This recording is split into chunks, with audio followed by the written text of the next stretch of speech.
Moments from now, four-time NFL MVP and Steelers quarterback target Aaron Rodgers will be making his first appearance on the Pat McAfee Show in weeks. Many people expect him to give some insight or potentially even to make a final decision on his future in the National Football League. Could the Steelers have their new starting quarterback by the hour? We will be reacting live to everything Rodgers says on the Pat McAfee Show on today's live edition of Steelers Talk by Chat Sports. But before we get into the live reaction of the McAfee Show here and our continued coverage of Aaron Rodgers' watch continues here, that we're more sponsor here at Game Time. And the NBA playoffs are just getting started. And if you want to experience the energy and the stakes of playoff basketball this year, you can get great seats at guaranteed low prices with our friends at Game Time today. Game Time makes getting tickets faster and easier, even for hard-to-get playoff seats.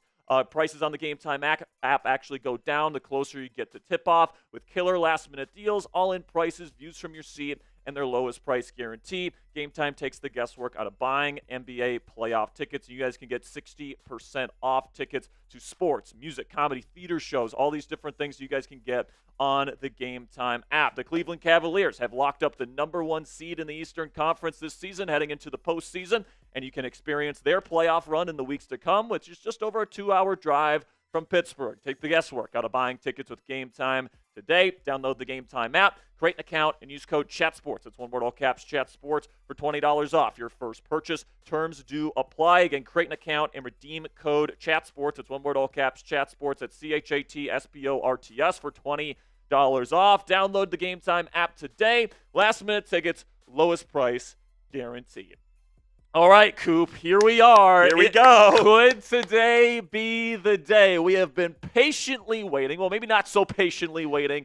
Over the last month, we are now a week away from the start of the 2025 NFL Draft. The Pittsburgh Steelers, at least at this point, still have not gotten a decision from Aaron Rodgers. But some people are definitely speculating that today, with Aaron Rodgers slated to go on the Pat McAfee Show for the first time in weeks at this point, is going to make a decision on his NFL future, whether that's with the Steelers, whether that's retirement, whether that's I'm going to wait till after the draft, whether that's I'm going to wait for the Minnesota Vikings situation to clear up. I think no matter what, Coop, we're going to get some insight into what he's thinking, what he's going to be doing for this season. Maybe we don't get an official decision today. I still think we could, but at the very least, we're going to get some nuggets from Aaron Rodgers today. At the very least, we will get some insight into what he's thinking, whether he's thinking retirement, whether he's leaning towards the Steelers, whether he's leaning elsewhere. I think we will get some sort of info today. And like you said, he hasn't been on McAfee in a couple of weeks. And I do think it's notable that he's going on here for the first time in a few weeks today. So I'm curious to hear what he has to say. And about 5 minutes away. I mean, yeah, about 5 minutes away from Rodgers making really his first public appearance where he's going to be talking to the NFL world since free agency began. He went on McAfee shortly after the season was over. But after that, he hasn't shown up on McAfee. So the fact that he has agreed to come on today's show at least lets me know that he wants to clear the air on some things. All right, so I don't know if that means he's going to be a Pittsburgh Steeler by the end of this live stream, but if it is, we'll be giving away an Aaron Rodgers jersey by the end of the stream, and it's going to be an absolute madhouse in here if Aaron Rodgers becomes the next Steelers starting quarterback today or makes that announcement. I will note here, it's definitely not impossible that he makes a final decision today. He gives McAfee all of his scoops, okay? Back in 2022, he announced he wanted to go to the New York Jets on the Pat McAfee Show. All right. Also, he gave the scoop to McAfee about the Davante Adams trade before it went down. So everything that Rodgers kind of has in terms of scoops, in terms of all these things, he gives it to McAfee. All right. He doesn't give it to Adam Schefter and Ian Rappaport, who he's told to lose his number. All right. Like, McAfee's his buddy, and, Rodgers' circle is extremely tight. Very. McAfee himself, A.J. Hawk, one of his best friends, both of them have said for weeks they have not heard anything from Rodgers. So now that Rodgers has all of a sudden gotten in contact with them and says, I want to come on the show, I think it's significant, Coop, and I think that we're going to, at least at the very minimum, get some insight into what Aaron Rodgers' thinking is at this point in time. We say Rodgers has a tight circle, and two of his, I would say, best friends in the world, Pat McAfee and A.J. Hawk, have no idea what he's going to do. So this is going to be very interesting because hopefully for the first time in this saga, we'll actually get some insight from Aaron Rodgers himself. We've got it from all of the insiders. Now we get to hear from the horse's mouth. I mean, yesterday there was a report from CBS sports reporter Aditi Kinkembwala that Aaron Rodgers is contemplating retirement and that he will not play for a team that he doesn't consider a Super Bowl contender. Does he consider the Steelers a Super Bowl That's contender? the question. And I think that he does. Listen, man, like he's shown a lot of interest in the Steelers, all right? You don't invite yourself on a 6-hour visit to Pittsburgh if you're not at least somewhat intrigued by playing for the Steelers. You don't, go out of your way to make sure everybody in the world knows you're throwing with DK Metcalf, the new number 1 receiver in Pittsburgh, all right? I don't know why necessarily he might have taken this amount of time to make this decision, and I still think it's possible Rodgers waits till after the NFL draft. We put out a video just yesterday, Coop, on this channel with my theory of why he might wait till after the draft, because maybe he doesn't want to sign on and then they take a rookie quarterback in round 1. Maybe he doesn't want to sign on and then they trade George Pickens all of a sudden. Like maybe, possible. Maybe he wants to get some more clarity as to what the roster is going to look like and then sign with the Steelers after the draft. That was my working theory as of yesterday. But the fact that Rodgers has agreed to go on the McAfee show here 1 week before the NFL draft, this just gives me the vibe of a big announcement here. So we'll see what ends up happening. He's slated to come on the show in about 2 minutes or so. Intern Sam keeps coming into our freaking studio. Yeah, what are you doing, Sam? I want to. Oh, okay. Yeah, he's fixing our Ethernet here. So I want to give some shout-outs here to the people in the chat. We got Christopher Turner, Edward Mask, we got Cody, we got Master EJ Plays. Let's do this, Spare Dog. We have 310 people watching and only 45 likes. I need you guys to like the video right now, and once you have, spam me down in the chat. We'll be giving shout-outs. If you want this saga to end today, even if it means he's not a Pittsburgh Steeler, click that thumbs up icon. Let's get this going, baby. Come on, spam those me's. Do you want it to end today, even if he's not a Steeler? Yes. I mean, even if he's not a Steeler, at least we can think, okay, now we can shift to Derek Carr. Okay, now we can shift to Kirk Cousins. All right, now maybe we can shift to a first-round quarterback. Having an answer on Aaron Rodgers before the draft is obviously beneficial for the Pittsburgh Steelers. So I hope we get a decision today, guys. It's been over a month since the start of free agency. I'm tired of waiting, all right? I'm tired of waiting. I want this to be resoluted today. Come on, baby. Let's go. Come on. Spam those me's. We're almost at 100 likes. Come on. If you're ready for this thing to end, hopefully today, spam that like button. Coop gives some shout-outs here before Rodgers comes on. Excuse me. I see Joe. I see Chuck Dugan. I see Joel Yogi, Richard, Rez, Brian, Brock, Chuck Dugan, Drake, Pizza is Goated, Big Bird. Come on, baby. David, Drake, Brian, Marcus, Gary. Where's Cassie? I don't know. Where's Cassie? I think she's probably expecting us to go live when we were supposed to go live today. By the way, we moved it up an hour. Yeah, we moved it up an hour because of the McAfee thing. But just so you guys know, after Rodgers' appearance on McAfee, if there's no decision, we are still going to stay live because we actually have a 3-round live mock draft here at Chat Sports where we're going to do 3 rounds. And, I'm supposed to be slated. Sperry's the GM. I'm supposed to be the Steelers GM today. So, obviously, if Rodgers signs, we're just not going to do the mock draft with the rest of the company today. But if Rodgers does not sign, all this different stuff, we will we will just stay live and just have a palooza here, guys. So, it's going to be a lot of fun.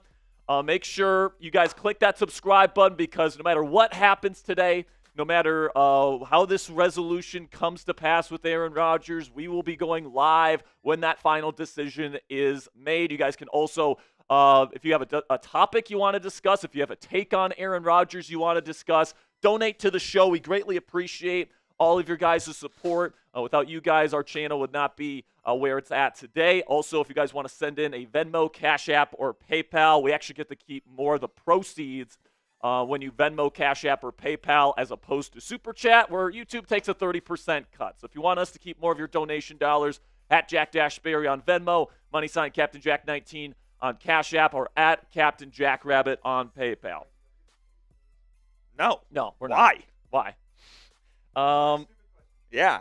All right, so Right now, it is 1:11 p.m. on the East Coast. He is supposed to come on the show at 1:10.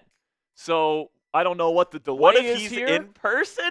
If he's, I don't know. Well, I think if he was in person, it would have already started. Yeah, fair. So I think they might be having a little issue with the connection or whatever. Yeah, we had some of that yesterday on Mavericks Today. I can tell you that. So at any moment here, Aaron Rodgers. Not internet. Oh, I muted the wrong person. What do you guys think's going to happen, man? Type R for retire, type S for Steelers, type N for nothing. And, I think here, guys, my prediction is I think a decision's coming today. I don't think it's insignificant that, with Aaron Rodgers still not signed with the team, a week before the NFL draft, apparently McAfee and A.J. Hawk had heard nothing from him before this. All of a sudden, he says, I want to come on the show. To me, that's saying that Rodgers wants to get a message out there, and I think that there's going to be something, a good nugget of information that he's going to provide. The more I think about it, the more I think this definitely was orchestrated by Aaron. I mean, at the end of the day, McAfee can ask him to come on all he wants. Yeah. Rodgers is the one that has to accept the invitation. So either McAfee invited him on and he finally accepted the invitation, or B, Rodgers was the one to reach out to McAfee. Either way, Rodgers wants to come on the show, and he's got a message that he wants to get out there to the NFL world today. All right, so I would be very disappointed if they ask him about free agency, about the Steelers, all this different stuff, and he says, yeah, I'm not ready to make a decision. I don't want to give away too much information. I just want to talk about other stuff. It's like, I mean, you don't – everybody is waiting on your decision, dude. Like, to go on McAfee and not talk about it, not talk I'm about not your going to make thinking, people wait. I'm not going to make people – yeah, exactly. Remember when Rodgers said he's not going to make people wait? He said, I'm not going to wait too late into the offseason. Here we are. And here we are a week from the NFL draft, and he still hasn't decided. So this would be a hell of a time to make a decision and tell the world he wants to be a Pittsburgh Steeler. He's still not on. And he's still not on. Almost maybe he goes on at 12:15. What happens if he gets the one not on, and then he gets on right at 1 p.m.? Did we just say F draft? Yeah. I think so. we say F draft if it's still going by the mock draft. So we're still waiting on Rodgers to show up on McAfee. What do you think he does today? My best guess is he chooses to play for the Pittsburgh Steelers. You think so? I think the best guess, or my best guess, is he does nothing. Because I mean that's a fair take. All right, like maybe he just says, "Oh yeah, I visited Pittsburgh, I like it, but I want to make 100% sure, whatever the case may be."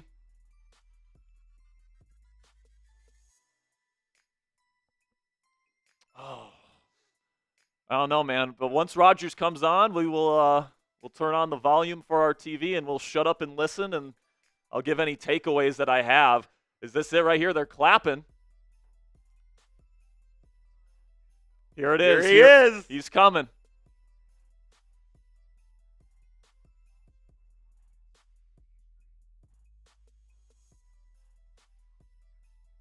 Come on, Pat.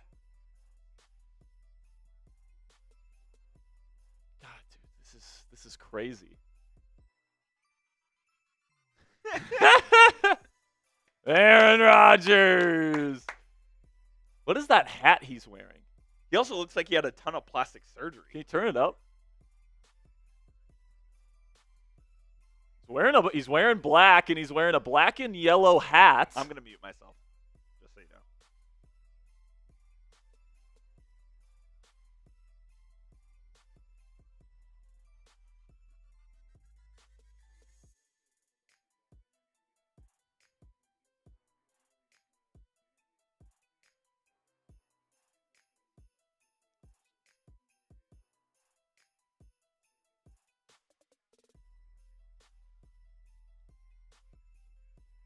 They ain't saying shit. Just talking about his Malibu beach house and how he likes to take walks on the beach.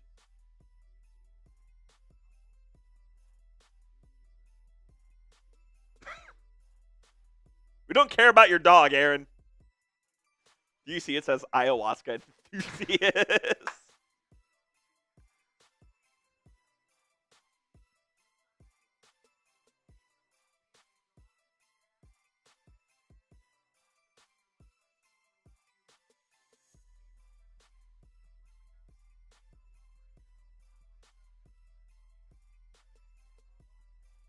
He's about to say where he sits.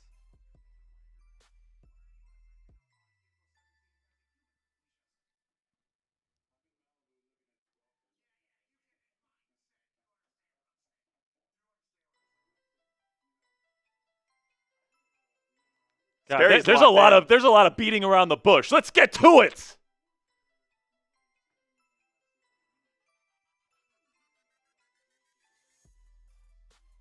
He's saying he's staying offline.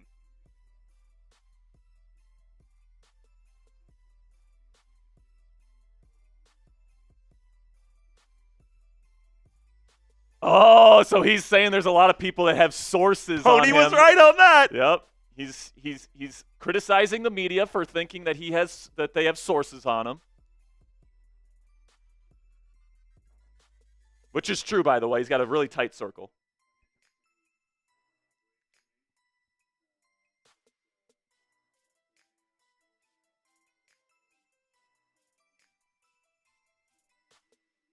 He says he's enjoying his offseason. Shit.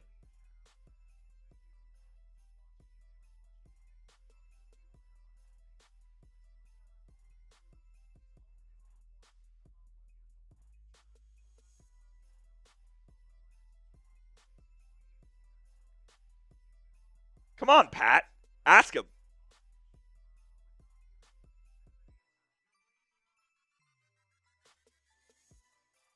So he's asking him about where he stands with his football journey right now. So let's see what his answer is.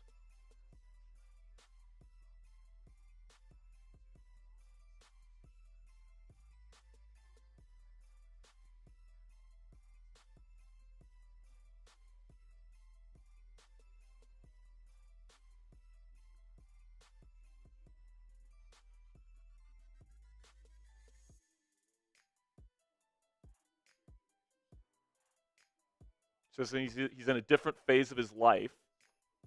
Is he done? Is he retiring?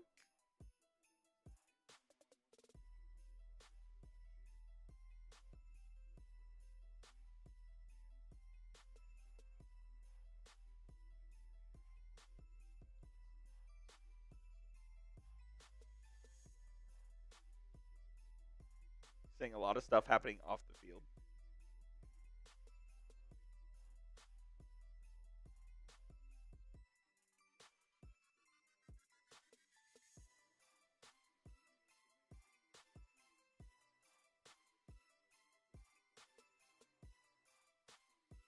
He says making a commitment to a team is a big decision and a big commitment.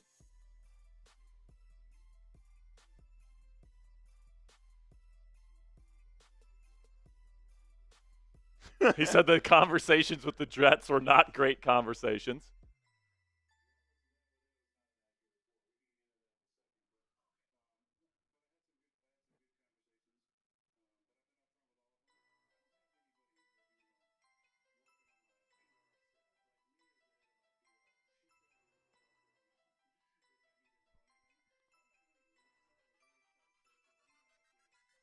He says if anyone has inside information on him, they're pretty much lying because he's got a really tight circle, which, by the way, we've been saying on the show for a long time.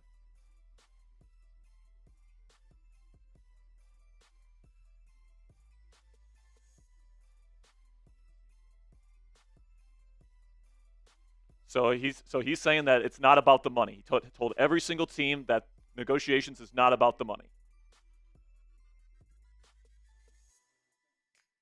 He said he'll play for $10 million. Come on, Steve. Come on, sign for 10. Come on, Omar. Come on. So the report said he wanted $40 million at Mike Florio. Complete bullshit.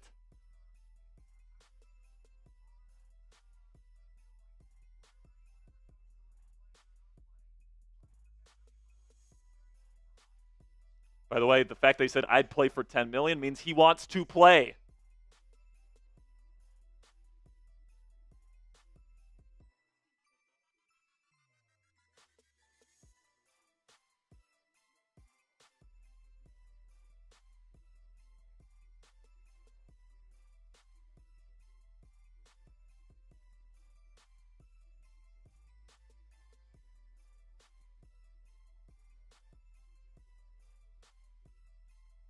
Yep. And he said he wasn't holding anyone hostage. So talking about the Steelers there, and he said that he was upfront and honest with every team that he talked to.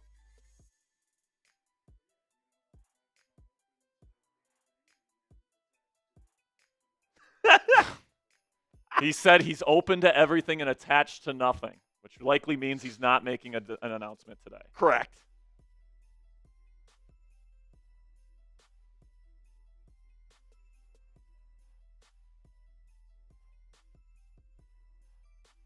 He said there's still conversations being had.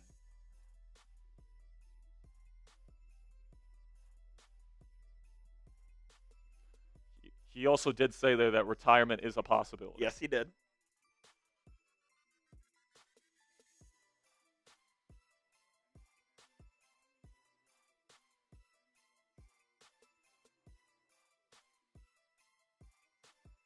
So he's saying he's not waiting around for the Vikings.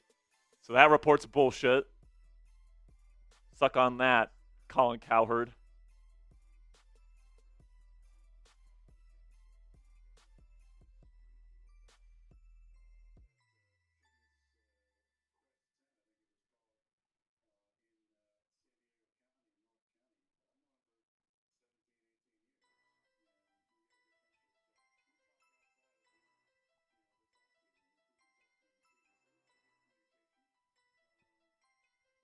Saying he's had good communication with the Vikings. Oh, he froze! Aaron's internet! The internet crapped out a little bit.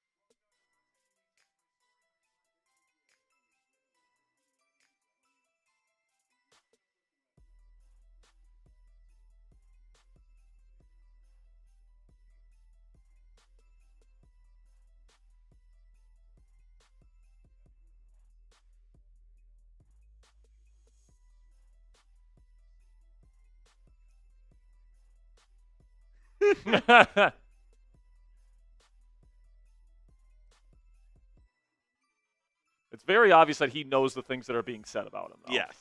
Like, he might say he doesn't care. He's also beating around the bush.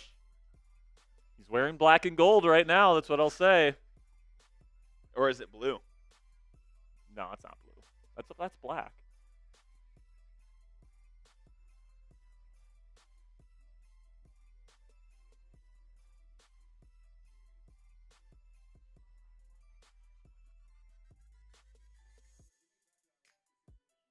We don't care about the fucking Jets, AJ Hawk. Why are we asking a question about the Jets? God, just beating around the bush.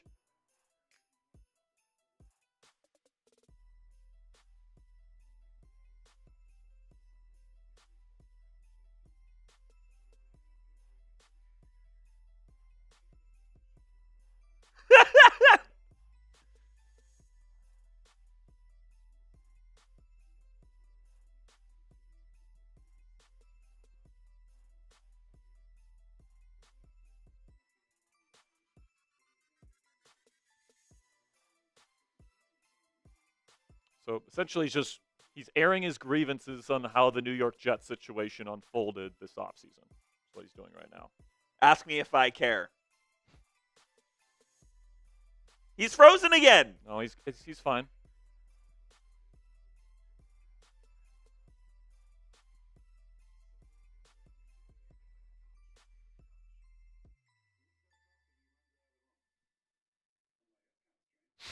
So he says Aaron Glenn ran out of the room when he began his conversation with him.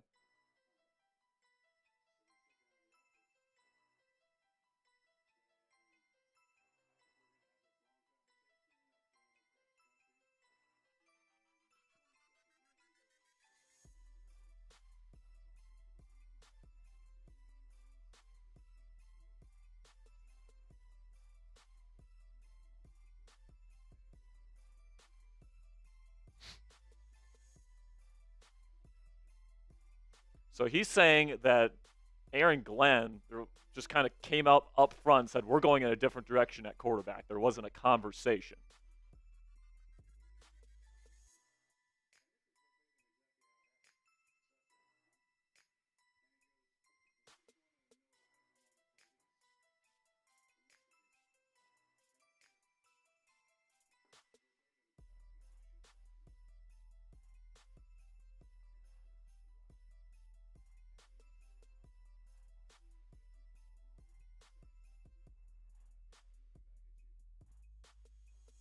Dude, he is exposing Aaron Glenn right now. He's basically saying that he had power over Aaron Glenn. Are you still muted? No. Oh, okay. He more or less said that if Aaron Glenn went up there and said something, people would look apparently back at Aaron. Essentially, Aaron Glenn felt threatened by him. And he should. He's a fucking 4-time MVP and Hall of Famer.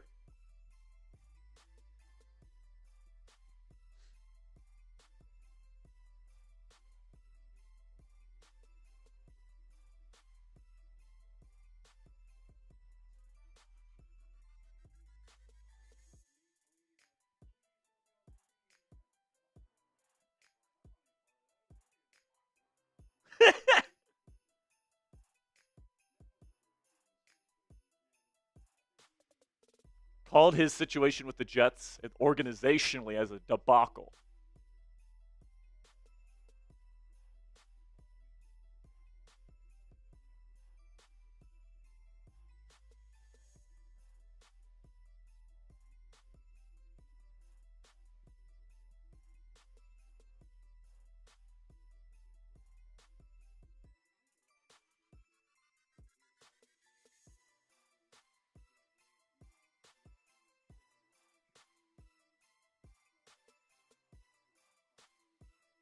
All right, let's get to the throwing sesh with DK. Can we talk about the fucking Steelers here? Yeah.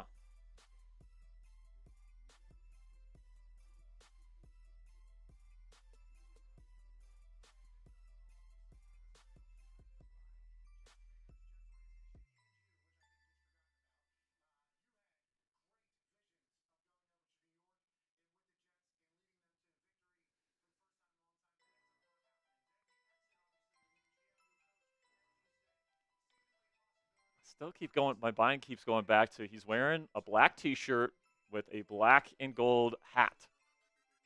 Got a black hat with gold lettering. I don't know. Coincidence? I think not.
He said he was at the Jets facility for 40 minutes. And then left.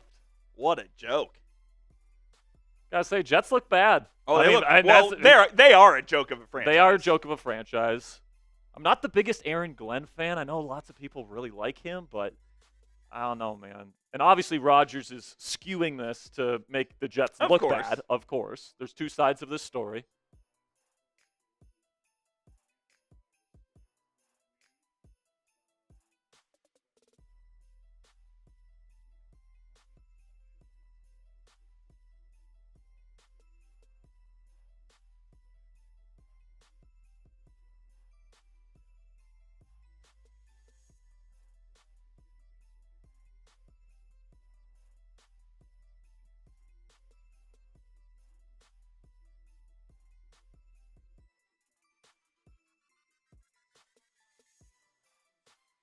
Here we go. There we go. He's asking about the potential teams that are available.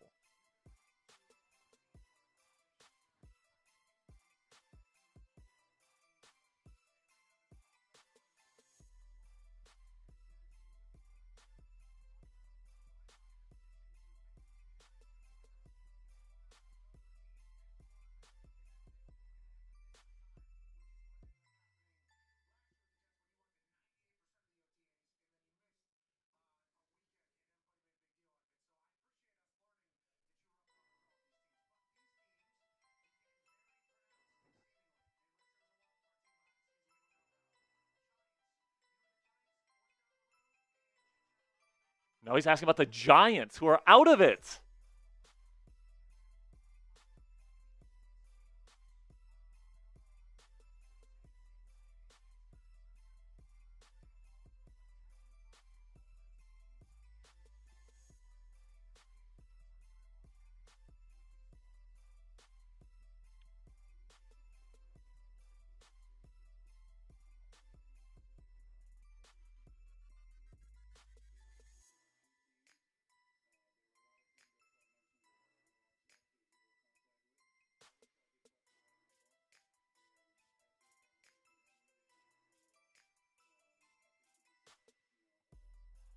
They went in a different direction. Who cares?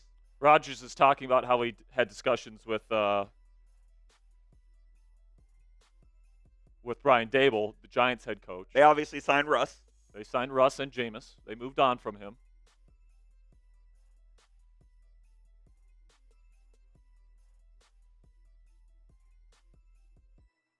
Said he talked with KOC, Kevin O'Connell.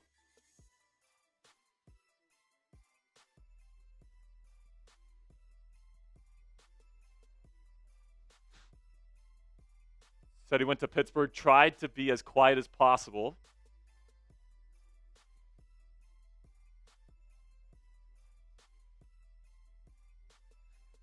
He said he tried to keep it under wraps. Yeah.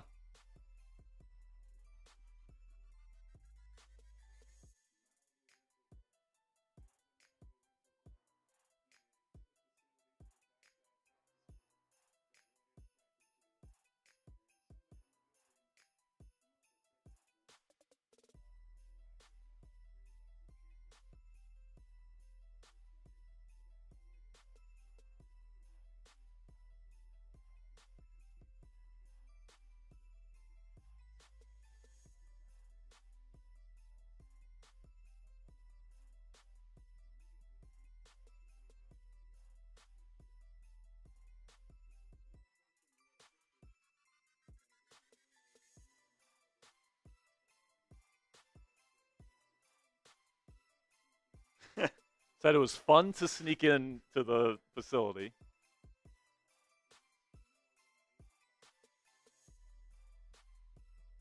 Said Mike Tomlin is even more than he thought from afar.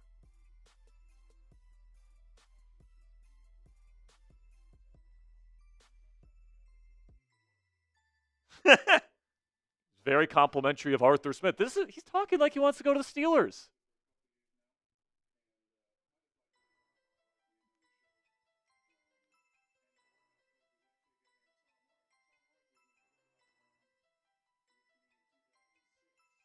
And he's talking about how he was with Tom Arth in 2006 in Green Bay, who's the Steelers quarterbacks coach. He's so a Steeler, dude. He's wearing Steelers colors. He's praising the Steelers coaching staff.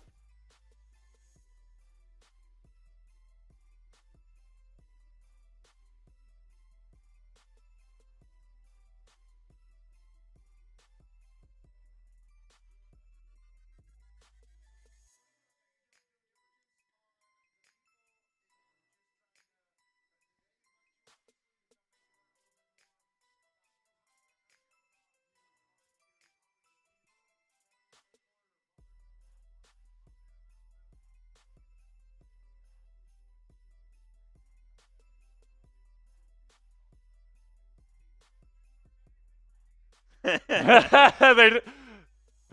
trying to recruit him to the Steelers. McAfee is trying to gas up Pittsburgh, man.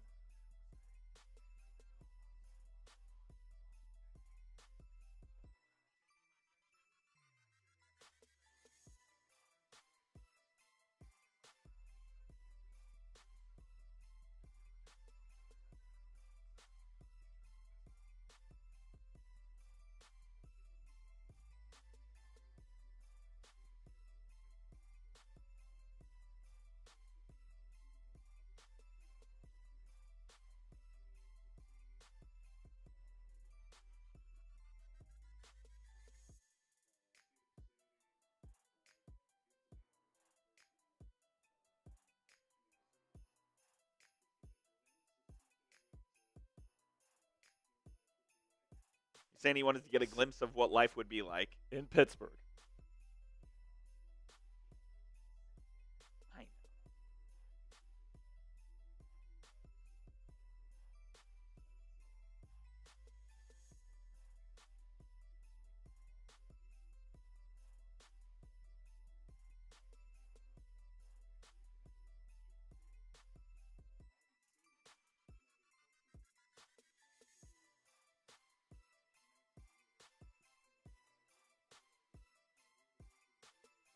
Talk about his relationship with Tom Arth, the Steelers quarterback coach. It just seems like, it's a great fit. He's talking He- glowingly. He loves Tomlin. Sounds like he really likes Art. That's hilarious. That is hilarious. Ed Thompson got the shot of Rodgers.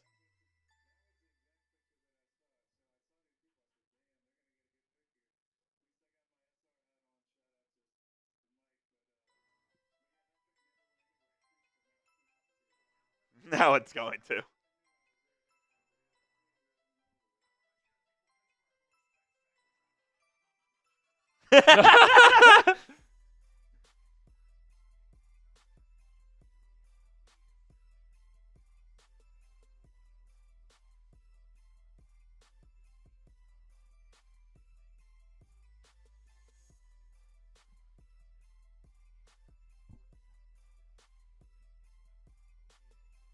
Now, Tone Diggs is asking about a deadline. So good question from Tone here.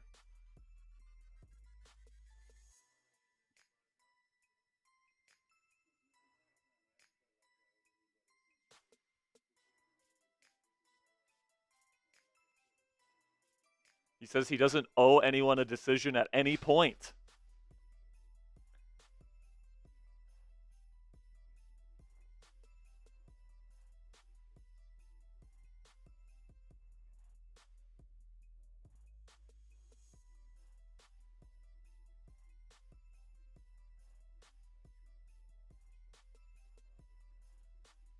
He basically said if the Steelers need to move on, then by all means. By all means. Yeah. It's all love and respect.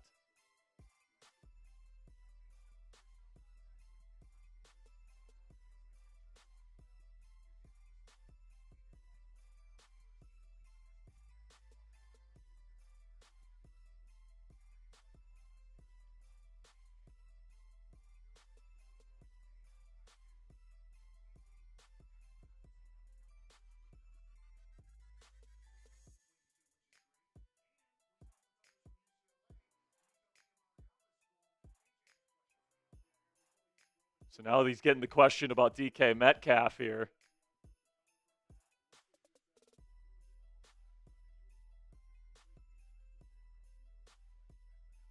Rodgers did confirm, by the way, that there is no deadline that the Steelers have put on him.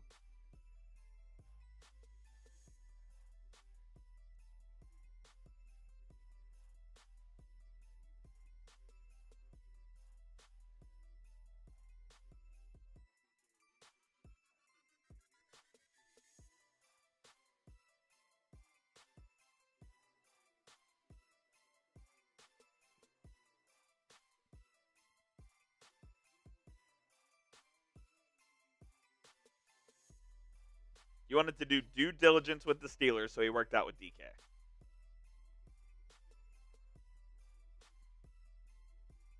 And he said, what a great dude. Dude, he's so coming here. It's just, it's so obvious. Just.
This guy, he is gushing about DK Metcalf. Is he a Steeler?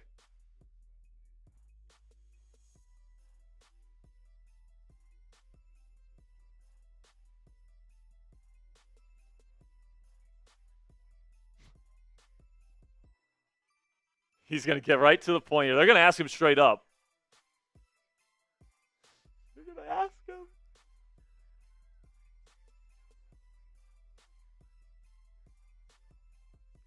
Here comes the question.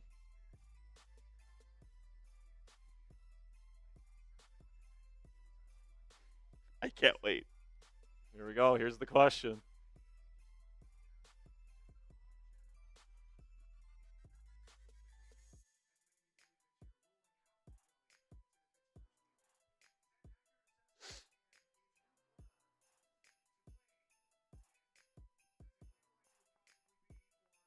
He's asking if the Steelers is the spot.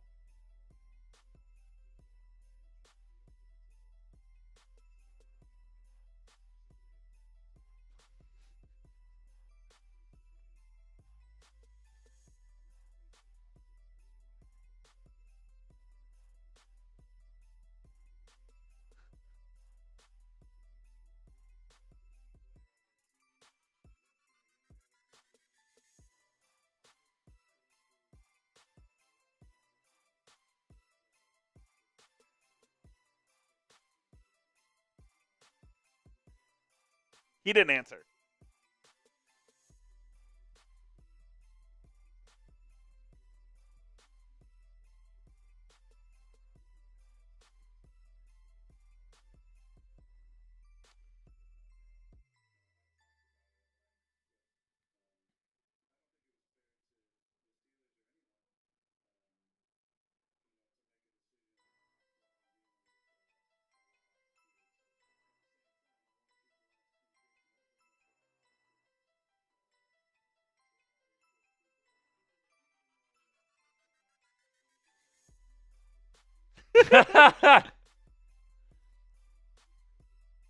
So he pretty much said, "There's some. I'm dealing with some personal stuff right now that I have to take care of first before I make a decision.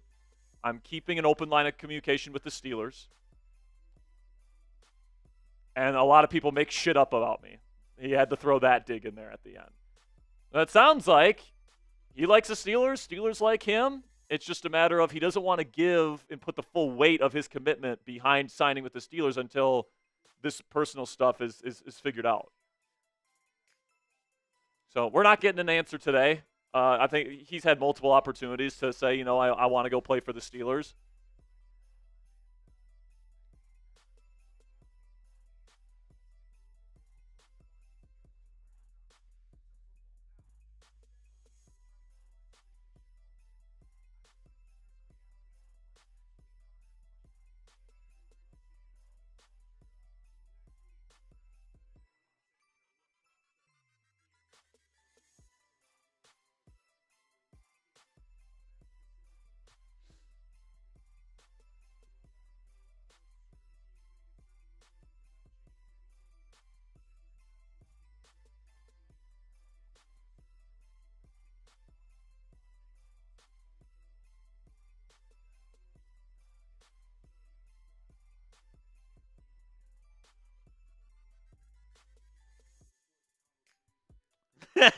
I mean, what the hell is this personal? I mean, obviously it's personal, so he's not going to say. Yeah, it's probably just some family stuff. But, how long is this thing going to take? That's like... As long as it sounds like if he makes a decision, and if he makes a decision to play, it is for the Steelers.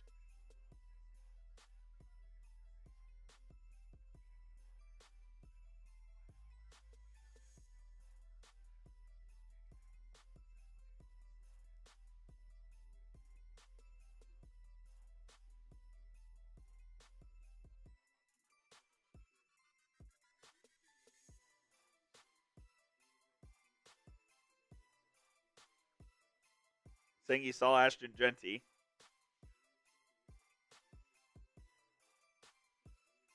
Said he's well put together. What do you mean by that, Aaron?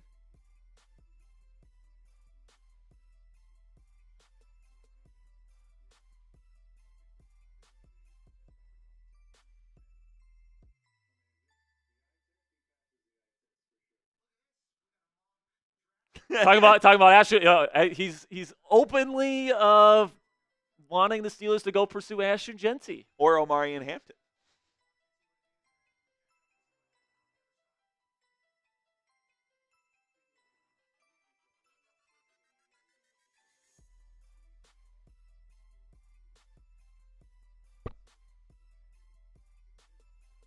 Sounds like they're wrapping up here. Yeah, it sounds like they're about to wrap up here. It sounds like Rodgers wanted to clear some things up today. And he cleared up absolutely nothing. Well, I mean, the things he cleared up was, some of the reports that were out there that are false. He wanted to share his side of the story when it came to the New York Jets.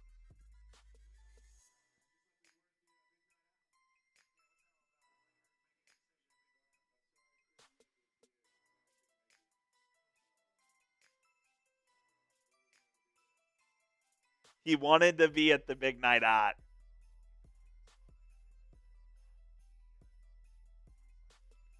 So he was asked directly, does the draft affect anything you're going through? And he said no. Yeah, he did say no.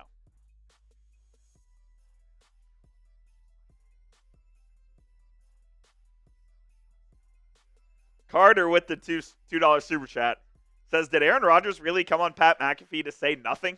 Well, to announce nothing. He said a lot of stuff. We got some insight He here. didn't say shit. But he didn't announce anything.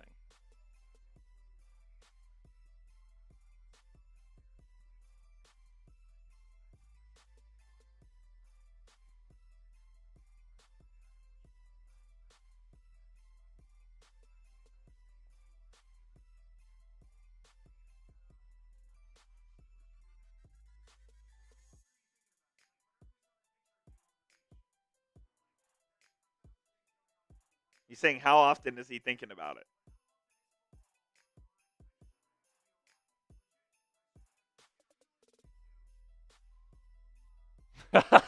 They're asking if he's listening to Renegade on the beach.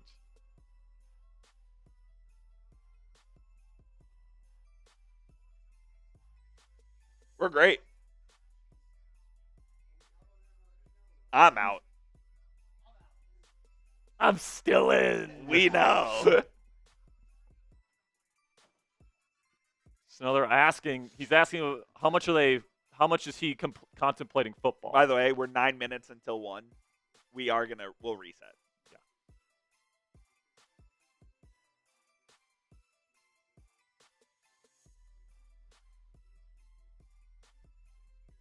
You sent me the thumbnail, right? So he says so Rodgers just said there's no more contemplation, which would indicate that he's already made a decision, but he's just taking care of his people right now.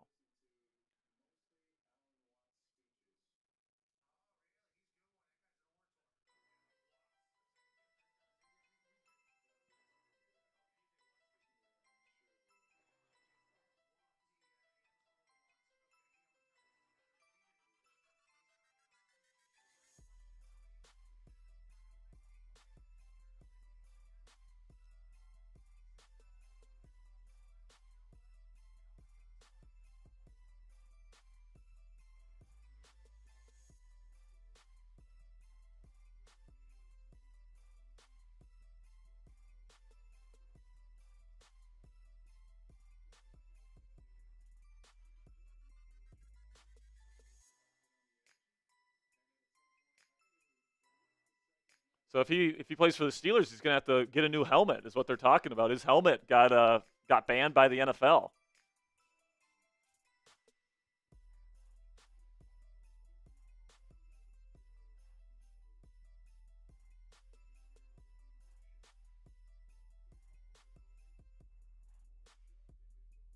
He did say, if I were to play. If I were to play, I would wear a shut.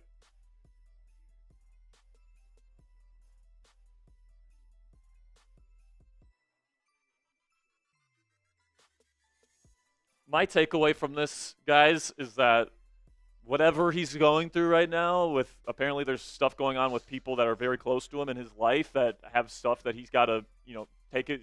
His attention is needed. But it sounds like he's done all of his due diligence, and it sounds like it's the Steelers. It sounds like it's the Steelers. Or retirement. But he has spoken glowingly about the Steelers. I think if he plays again, it's for Pittsburgh. Well, I agree. Like, it sounds like, he's not waiting around for Minnesota. It sounds like, he shut that down today. But he also told the Steelers not to wait around for him. Well, he said if you need to, Yeah. if you feel like you need to address the position, Yeah. and I'm taking too long, feel free. He's not holding anyone Yeah. hostage is essentially what he's saying. He's not saying he doesn't want to play for him. Right. And it sounds like, Mike Tomlin exceeded his expectations. He loves Arthur Smith. He's got a personal relationship with the Steelers quarterbacks coach and Tom Arth. So, I mean, even my speculation, even my theory that he was waiting for the draft, it seems like that is not going to be a thing.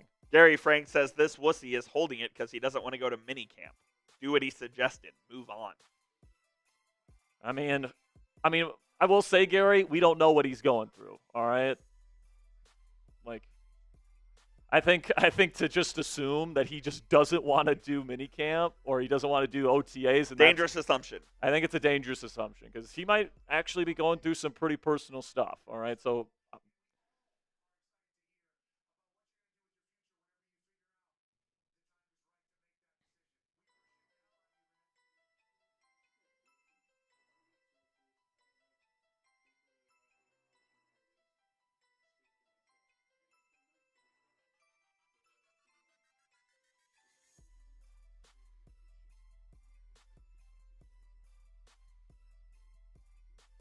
Yeah, now he's kind of going on a rant about how the media speculation has gone out of control when he hasn't said anything.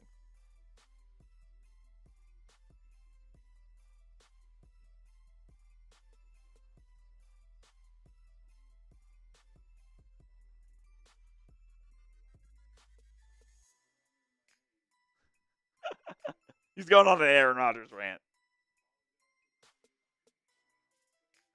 I said, say your vax status. Unbelievable.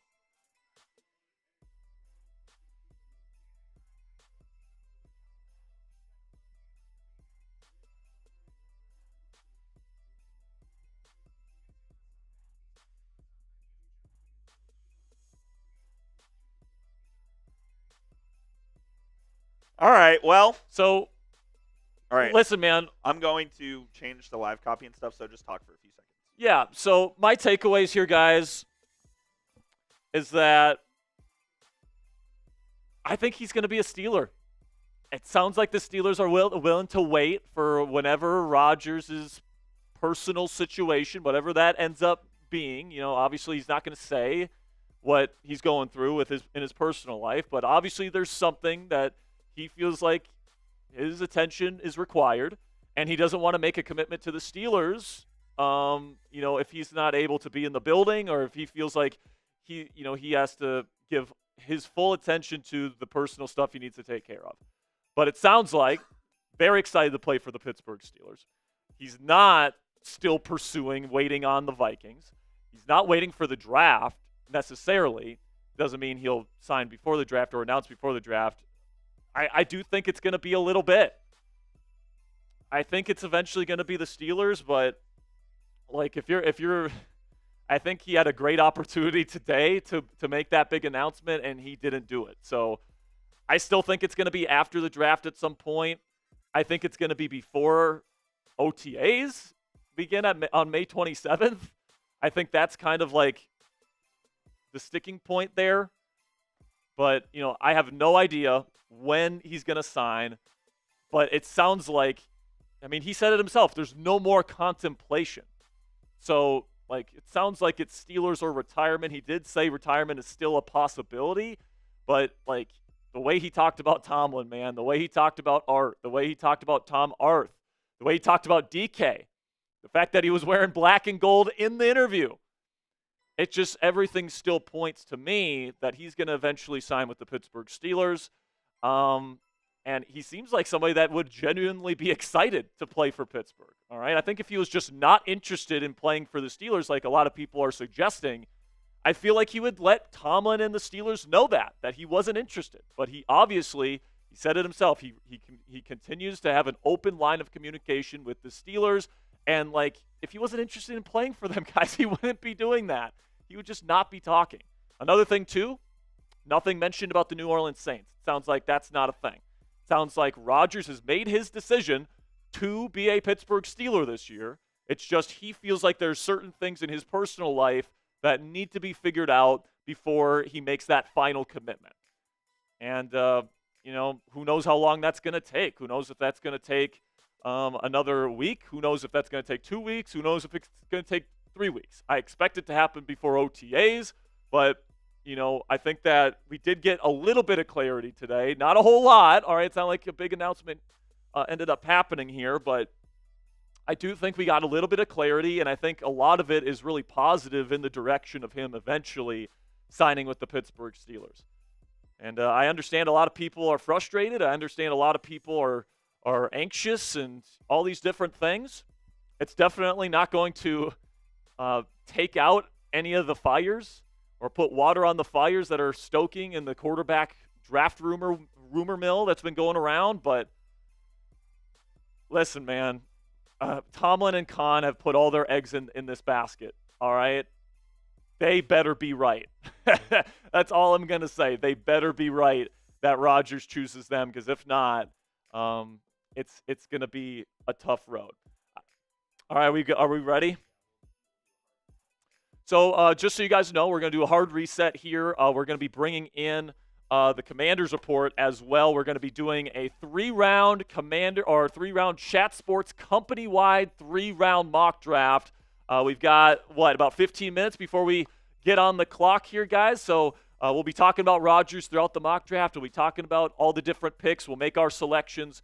So we will be bringing on our Commanders audience right now, because I'm going to be making the picks for our Commanders channel as well today. So without further ado, guys, let's get into it. You are watching the three-round mock draft spectacular, the first annual here at Chat Sports. Welcome into the show. I'm your host, Jack Sperry. You are currently watching on Steelers Talk by Chat Sports or the Commanders Report by Chat Sports. Thank you guys so much for joining me. If you guys weren't already aware, I am actually the host of both our Steelers and Commanders channels here at Chat Sports. And today, I'm going to be making our picks today for these two football teams. All right, so we're going to have a lot of fun. We're going to, it's going to be 3 rounds. A minute is going to be on the clock for each pick. And it's just going to be a lot of fun here. We're going to see how things go today. It's the first time we've ever done this here at Chat Sports, but every single big channel that we have here at Chat Sports for an NFL team is going live right now. And Raiders, Cowboys, 49ers, Eagles, Bears, all these big channels. Every single channel that we have, we currently are maxed out on studios here at Chat Sports, and we're going to have our hosts pick for their respective teams in a 3-round mock draft. That's going to be taking place over the next 2 hours or so. So thank you guys so much, Steelers fans, Commanders fans, joining me here this afternoon. We're going to have a lot of fun on today's program. So I'm going to bring in our producer here, Mr. Jeffrey Cooperstein. Woo! Coop, I am excited for this. We were with our Steelers audience here for a full hour before we brought on our Commanders audience here, because Aaron Rodgers gave us a little insight, cleared a couple things up, but gave us no clear answers as to whether or not he's going to be the Steelers' starting quarterback, at least not yet. Apparently, he's going through some personal issues right now in his personal life that he needs to clear up, but it certainly sounds like he's eventually going to be a Pittsburgh Steeler eventually this offseason, with the way he talked about the team, the teammates, all that different stuff. So it's going to be interesting to see how that entire situation plays out. So shout out your city down there in the comments section. Let us know where you're watching the show from. Obviously, Chat Sports Studios is here in Dallas, Texas. So let us know whether you're a Steelers fan or a Commanders fan, where you are watching the mock draft spectacular from today. We got Joe L. We got Kevin Reed, who's coming to us from Virginia. Gary Frank is from Canton, Ohio. Brock Walker's from Shelby, North Carolina. Cassie, my girlfriend, is here right now. Can everyone say hi to Cassie from Dallas? Damian Roy is from Maryland. Kenneth is from Martha's Ferry, Ohio. Nicholas is asking, any trades today? No, we will not. Trades. No trades are permitted, because there's only 1 minute on the clock. So our bosses didn't want us to convolute it with trades. I did push for it a little bit, Coop. I said, what if we did just 1 round mock draft with 3 minute on the clock? You did try. I did try, because of course, you guys know me. I would love to make some moves here, but it's just going to be straight chalk. So today's picks, obviously the Pittsburgh Steelers have the number 21 overall pick in the first round. do not have a selection in round 2, and then they select number 83 overall. We'll show you all the picks here in just a second. We will show all the picks that we'll be making on this mock draft here in just a second. But go ahead and shout out your city. Do you have the Commander stream pulled up? I do. I'm getting the super chat set up for Commanders right now. Sounds good. So make sure you shout out your city down there in the comment section. Appreciate everybody joining us today. We got Mike G, Harry, Paranormal in the Funhouse, Justin Gordon, Jonas, Joe L is here, Larry L is here, Dylan is from New Jersey. Got Shaq from Albany, New York. What I love about these two fan bases, guys, is that Commanders fans and Steelers fans, super passionate fan bases. Absolutely. Man. So we're going to have a lot of fun today. We'll be talking about a bunch of different draft rumors surrounding the Pittsburgh Steelers and the Washington Commanders today. And, of course, I'll be making our selections in all 3 rounds of this mock draft throughout today's show. So thank you to everybody that is tuning in. In about 10 minutes, we will be starting things off with the Tennessee Titans on the clock at number 1 overall. And I am excited to see where this thing all shakes out. I have a pretty good idea of all of our other hosts here. Harry, Chase Sr., Mitchell Renz. I feel like I have a pretty good feel with where they kind of sit on all these draft prospects, Coop. So hopefully we can get a couple of good draft hauls for these I two got to teams. be honest, as I get all our stuff in order here, I'm very curious to see where you go with your picks, because you've kind of leaned certain ways, but other times I think you may zag. So I don't know where you're going to go here. Yeah, I mean, I've got an idea of what I want to do for each team in all 3 rounds today. Obviously, both these teams don't have a pick in one of these rounds. The Steelers don't have a second-round pick, and the Commanders don't have a third-round pick. So we're only going to be making 4 picks total on today's show. We will get to your Super Chats here, but we do need to get to this game time. And we will get to the Super Chats here in just one moment. But first, let's have a word from our live sponsor on today's program, which is Game Time. The NBA playoffs are getting started. And if you want to experience the energy and stakes of playoff basketball, you guys can get great seats at guaranteed low prices with our friends at Game Time. Today, you guys can get 60% off tickets for all different types of events, sporting events, theater events, comedy shows, concerts, all this different stuff. And Game Time makes getting tickets faster and easier to whatever event you want to go see, even for hard-to-get playoff seats. Prices on the Game Time app actually go down the closer it gets to tip-off. With killer last-minute deals, all-in prices, views from your seat, and their lowest price guarantee, Game Time takes the guesswork out of buying NBA playoff tickets. The Cleveland Cavaliers have locked up the number 1 seed in the Eastern Conference this season. Heading into the postseason, you can experience their playoff run in the weeks to come with our friends at Game Time. So take the guesswork out of buying tickets with Game Time today. Download the Game Time app, create an account, and use code CHATSPORTS. That's one word, all caps, CHATSPORTS for $20 off your first purchase. Terms do apply. Again, create an account and redeem code CHATSPORTS. It's one word, all caps, CHATSPORTS for $20 off. Download the Game Time app today. Last-minute tickets, lowest price, guaranteed. Our guy, John. My man, John Masood. He says, Jack, Cassie vote, Coop, how do you say this? Shenandoah Valley here? Have you not heard the song Country Roads? Shenandoah. Oh, Shenandoah. Oh, okay. I got you. Shenandoah. John Masood sent this on our Commanders Report channel. So shout out to John Masood. Shout out to John. He's a real one. He actually watches both of our channels. Yes, he does. Here, so he's just a fan. And then he's just a good guy. Gary Frank is not happy about Mr. Aaron Rodgers. No, he's not. He's a typical millennial. I don't even think, is he even a millennial? No way, right? I don't think he's a millennial. No, he's not. So he says, I think he might be talking about me. He might be he's not talking about you. Says gross. He's saying make an announcement. Oh, man, yeah. Pull up your granny undies and let's play. Listen, Gary, you don't know what Aaron Rodgers is going through in his personal life right now, man. Like, for all you know, man, there's like a family crisis going on that he's working through right now. Like, I don't know. That's just, all right, is it possible maybe that he's actually going through nothing? It doesn't sound to me like it's nothing, all right? It definitely sounds like McAfee knows what it is, and, like, he thinks it's legit, all right? Same thing with A.J. Hawk. So, I think that there legitimately is something going on with Aaron Rodgers, and it sounds like Mike Tomlin and Omar Khan are aware of the situation, which is probably why the Steelers still feel so confident that they're going to eventually land Aaron Rodgers. Like, at the owners' meetings in Palm Beach last week, guys, or a couple weeks ago at this point, Tomlin and Kahn and Art Rooney, all of them sounded super confident that he was going to sign with them. So it sounds like they are aware of what Aaron is kind of having to figure out right now. But I mean, he said that Mike Tomlin exceeded his expectations. Arthur Smith is a great guy. He knows Tom Arth, the Steelers quarterbacks coach, from his time in Green Bay, and he said that he loved his time throwing with DK Metcalf. So I think it's just a matter of time. Gary, unfortunately for you, I do think Aaron Rodgers will be this team's will be the Pittsburgh Steelers starting quarterback next year. All right, so let's take a look at the picks that we are going to be making, and then we'll take a look at some of the best players available on the draft board. First pick, by the way, is going to be made at 1:15, so in about 6 minutes. Yeah, okay, so we got round one. We got both picks here. Steelers will be picking at number 21. Then we'll also be selecting for the Washington Commanders at number 29 overall. Then the Commanders will be on the board again next at number 61 in round two. They do not have a round three pick. And then the Pittsburgh Steelers will be our final pick today at number 83 overall. So the ESPN's best available here, big board. You got Travis Hunter as the number one overall prospect. Would you agree with that?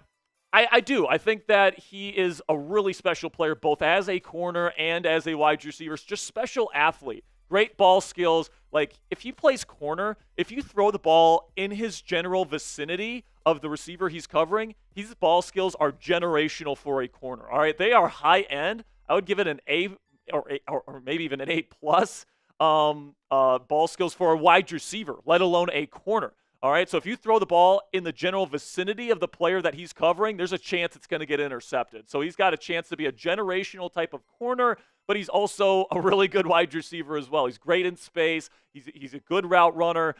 He's got phenomenal ball skills, of course, despite not being the biggest guy in the world. I do think he is the best player in this draft. A little bit of speculation here. I don't think Petey, our Browns host, is going to take him, though. He's a little bit lower on My him. sources are telling me that Cleveland Browns are heavily leaning towards Abdul Carter. Yes, and in real life, I think they're going to be taking Travis. But Petey is more in the Abdul Carter camp, pairing him up with Myles Garrett. But I'm sure Marshall Green, our Giants host, will be happy to take Travis at number 3. Also, Armin Membu, Jaylen Walker, Will Campbell, Cam Ward. You think Membu's the first offensive lineman off the board?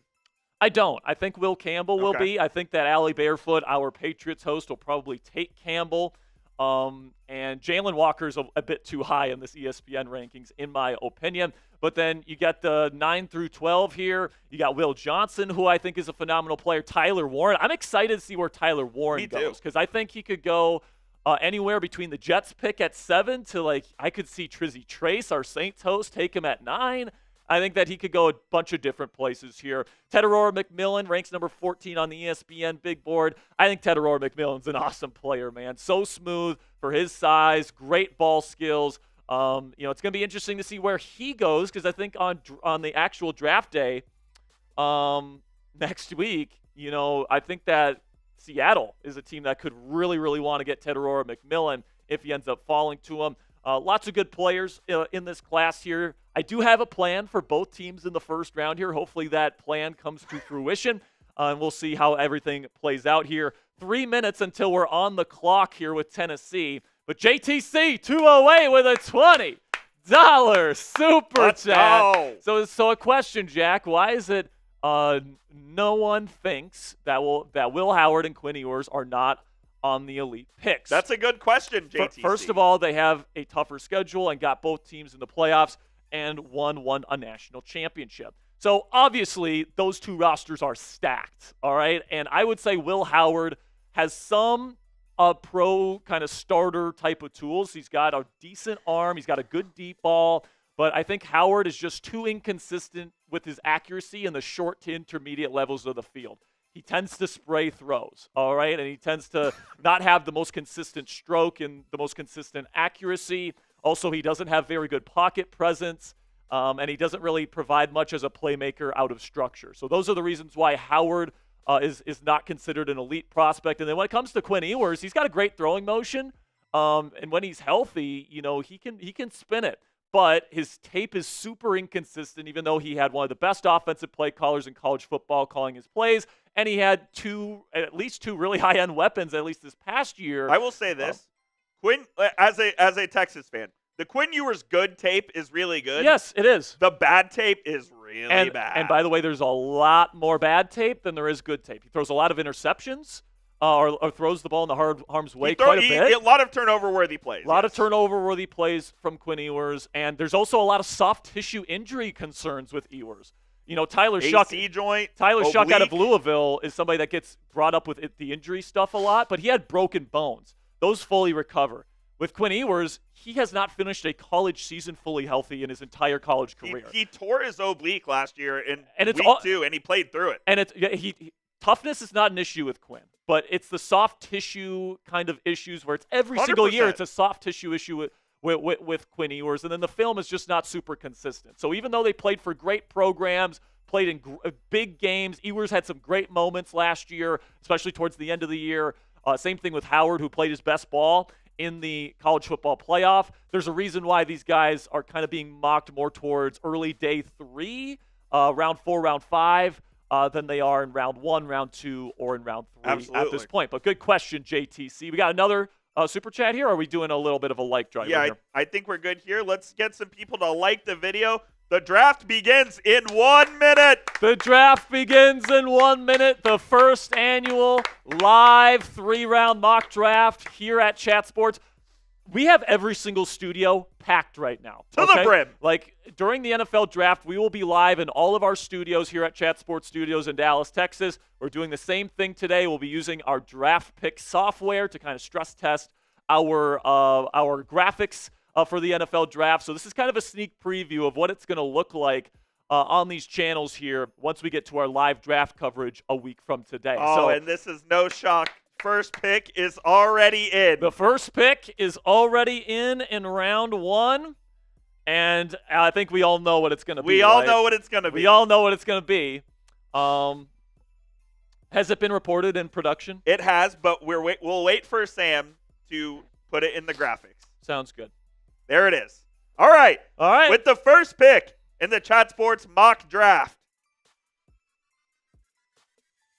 It is Cam Ward out of Miami, the quarterback, and of course this is the pick that everyone is expecting. Cam Ward went on a podcast yesterday, I think it was, and he was talking about his favorite players in the league. He was asked to rank his 4 best running backs, and he named all 4 running backs on the Tennessee Titans roster. So, it's obvious he's dug in.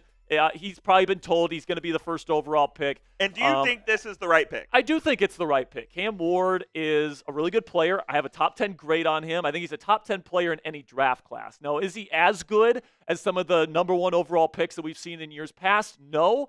But, I think he would have been a top 10 pick last year in even last year's loaded quarterback class. I think he's better than J.J. McCarthy. I think he's a better prospect than Bo Nix, better prospect than Michael Penix Jr.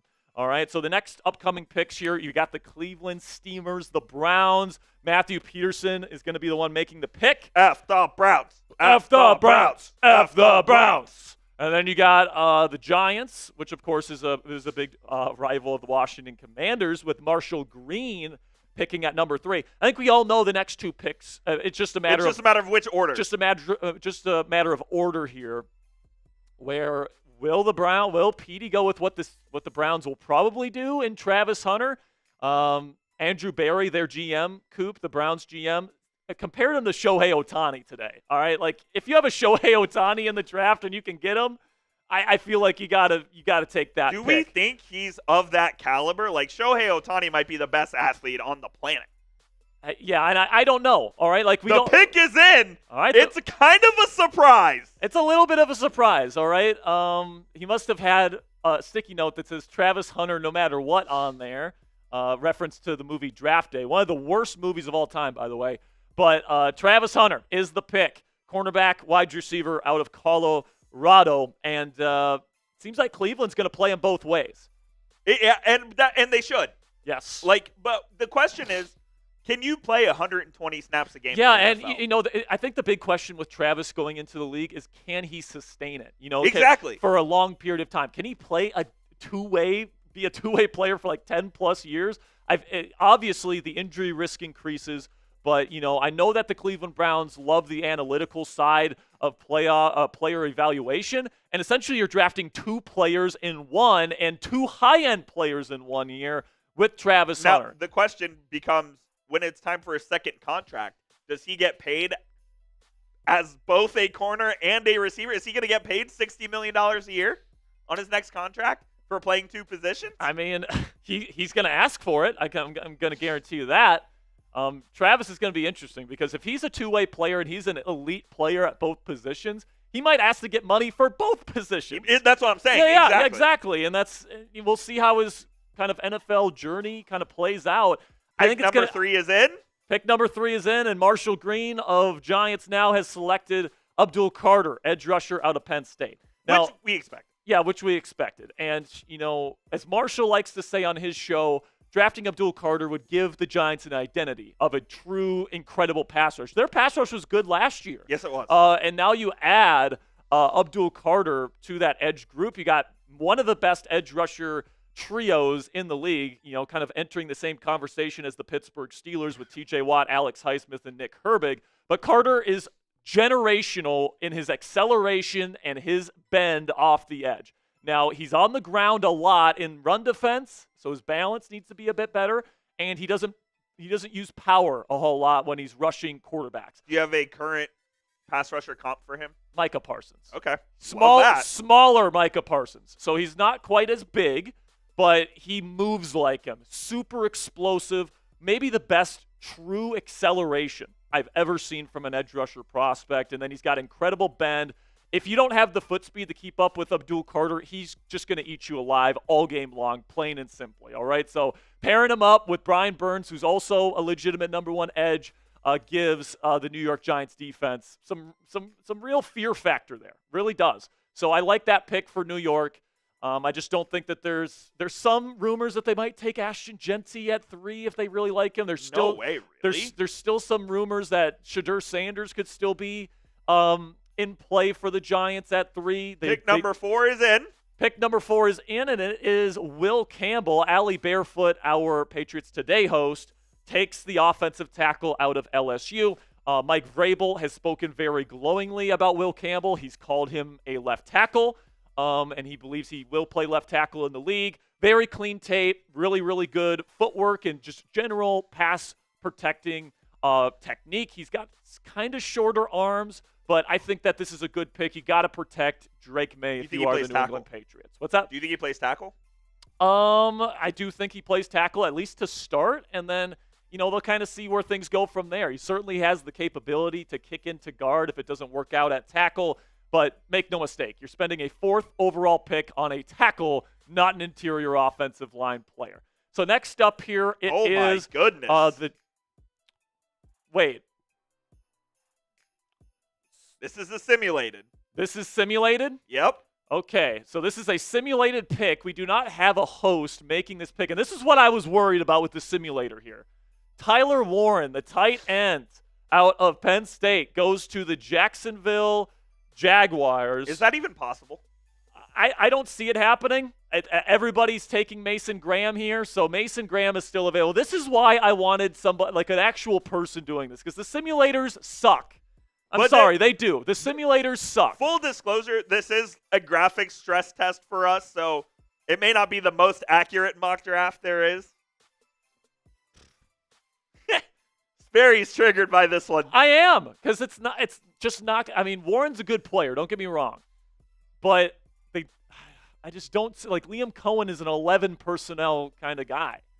They need a tight end, don't get me wrong. Like, I guess it's not impossible. If they love Tyler Warren, I guess it's not impossible. So I actually don't hate the pick because right now they don't have a lot of tight end talent on the roster. And this is a deep defensive tackle class. So if they love Tyler Warren and he is a really good player, I can't say it's necessarily like the worst pick in the world. Let's see where Mitchell Renz goes here at 6 with the Las Vegas Raiders. He's taking Armin Membu. Or actually, he might be Mason Graham. Or maybe he might be selling it off to the highest bidder because that's what he might be doing that. He admitted that he was. Yeah. So I think Renz might take kind of a long time here because I think he's gonna wind down the clock, and what he's gonna do is he's gonna sell the pick to the highest bidder. Oh, the pick is in. The pick is in. I have no idea. I'm not looking at production. So we'll see who the pick is here momentarily. My guess is it's going to be Genty. And there it is. Genty's off the board, running back out of Boise State. My number 2 overall prospect in this year's class. You have him at number 2 on the big board. Yeah, okay. I really like him. I think that he's going to be a really, really good player. Obviously, Pete Carroll, the head coach there at in Vegas now, he's not trying to rebuild, all right? He is in his mid-70s, or I think, or is it low 70s? Yeah, he's like 73. Yeah, he's approaching his mid-70s. Like, he's not planning to be around for very long in Vegas, all right? He's kind of like a bridge type of head coach, but he wants to win, all right? And Ashton Genty is somebody that can be his quote-unquote Marshawn Lynch. He's not as big as Beast Mode was, but he breaks tackles like crazy. He's a big play machine, workhorse kind of production, so he's got the stamina to be an every down back. This is certainly something that's a possibility for the Las Vegas Raiders. It appears we have the next 2 picks. And we have the next 2 picks ready to go here. The New York Jets are taking Armin Membu, offensive tackle out of Missouri. I think that seems like a certainty. A lock. Yeah, that seems almost like a lock at this point because they're really prioritizing the run game. Obviously, that's like a Ben Johnson style offense. Offensive line is super important. You got Justin Fields. We all Steelers fans watching this stream right now know how important it is to protect him, give him time to throw because he takes forever to throw the football. So Membu really does seem like the pick there at 7. Then Mason Graham comes off the board to the Carolina Panthers, pairing him up with Derek Brown there in Charlotte. I think it's more like that's probably a simulated pick. It was.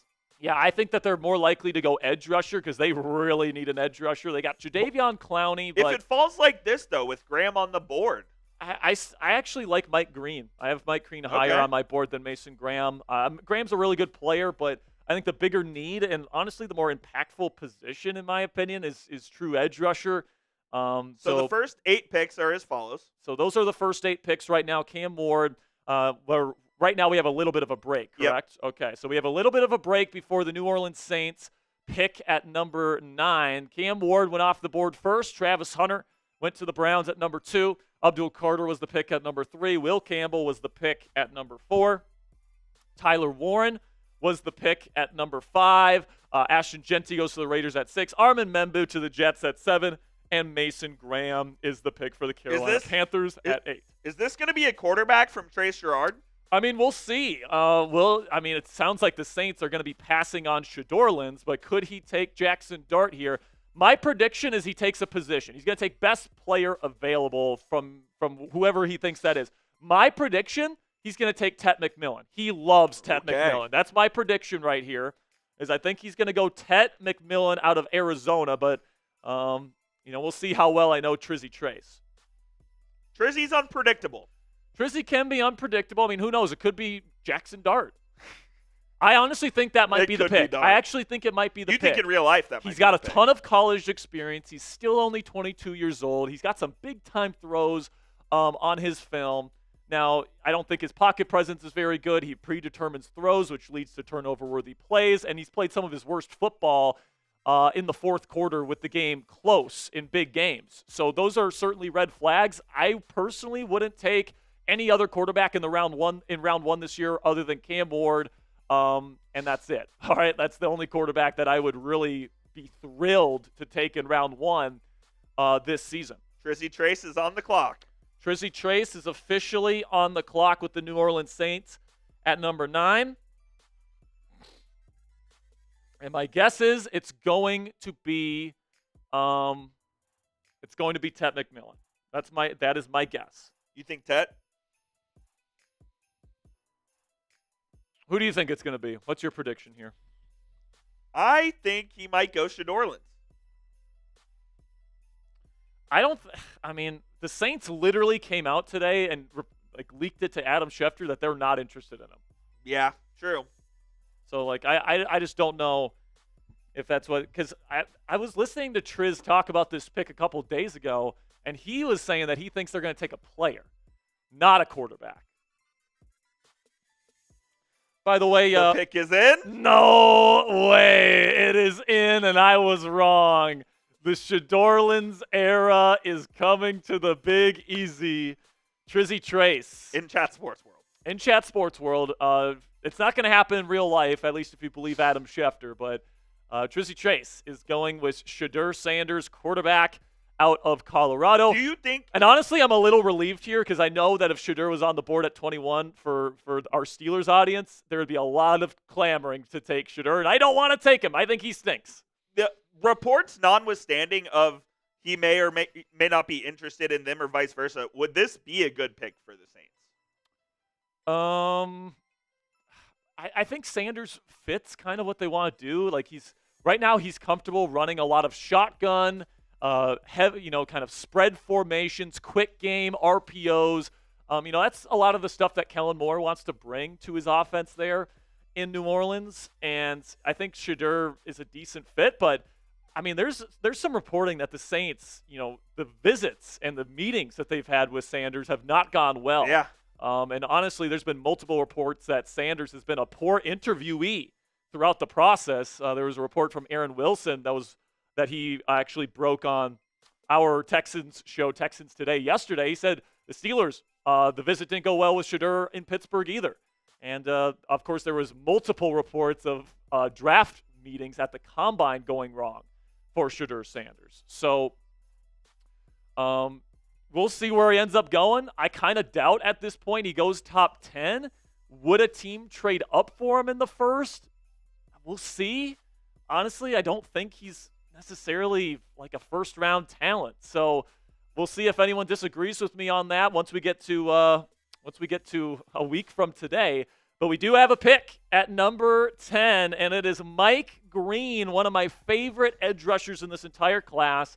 Reminds me a lot of Khalil Mack out of Marshall here. Green is awesome. He's an awesome player, Coop. He can beat you with speed. He's got great bend around the edge. He can beat you with a number of different finesse moves. He's got a great spin move, which is just ferocious. Do you think he fits into any system? Yeah, for the most part, he's 200. He's a little bit lighter. He's probably fits better as a outside linebacker in a 3-4. Okay. But he's big enough to play in a 4-man front. He's good enough against the run to do that kind of stuff too.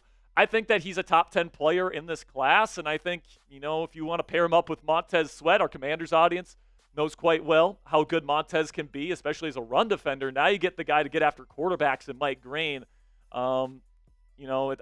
Honestly, I think that if Genty's off the board, Ben Johnson's going to take Omari and Hampton there. Don't sleep on Hampton at number 10. Chase is not in the office today, so come on now, Chip. We'll be making this pick. Jake Chipper, Chase Sr. is out. Is he sick? I'm guessing he's sick. He is on PTO. Oh, he's on PTO. Okay. So Jake Chipper, his producer, will be making the picks for both the 49ers and the Philadelphia Eagles here at number 11. Now, the speculation here is a lot of defensive tackle, some edge rusher, some corner. None of which you mentioned is where he went. Where'd he go? So the pick is in. I guess you could say he's an edge rusher. Well, I see it. He's an edge rusher. You're calling him an edge. Yeah, Jaylen Walker to me, I have a late round 1 grade on him. I think he will get taken in round 1, and you can make a very good argument he deserves to be round 1. But number 6 overall on the big board for ESPN, I think is too high. I don't think he can play off-ball linebacker. The Georgia didn't really even use him as an off-ball linebacker. They used him as a pass rushing specialist. I've heard that he's a great leader, and he's somebody that people really love in the Georgia locker room.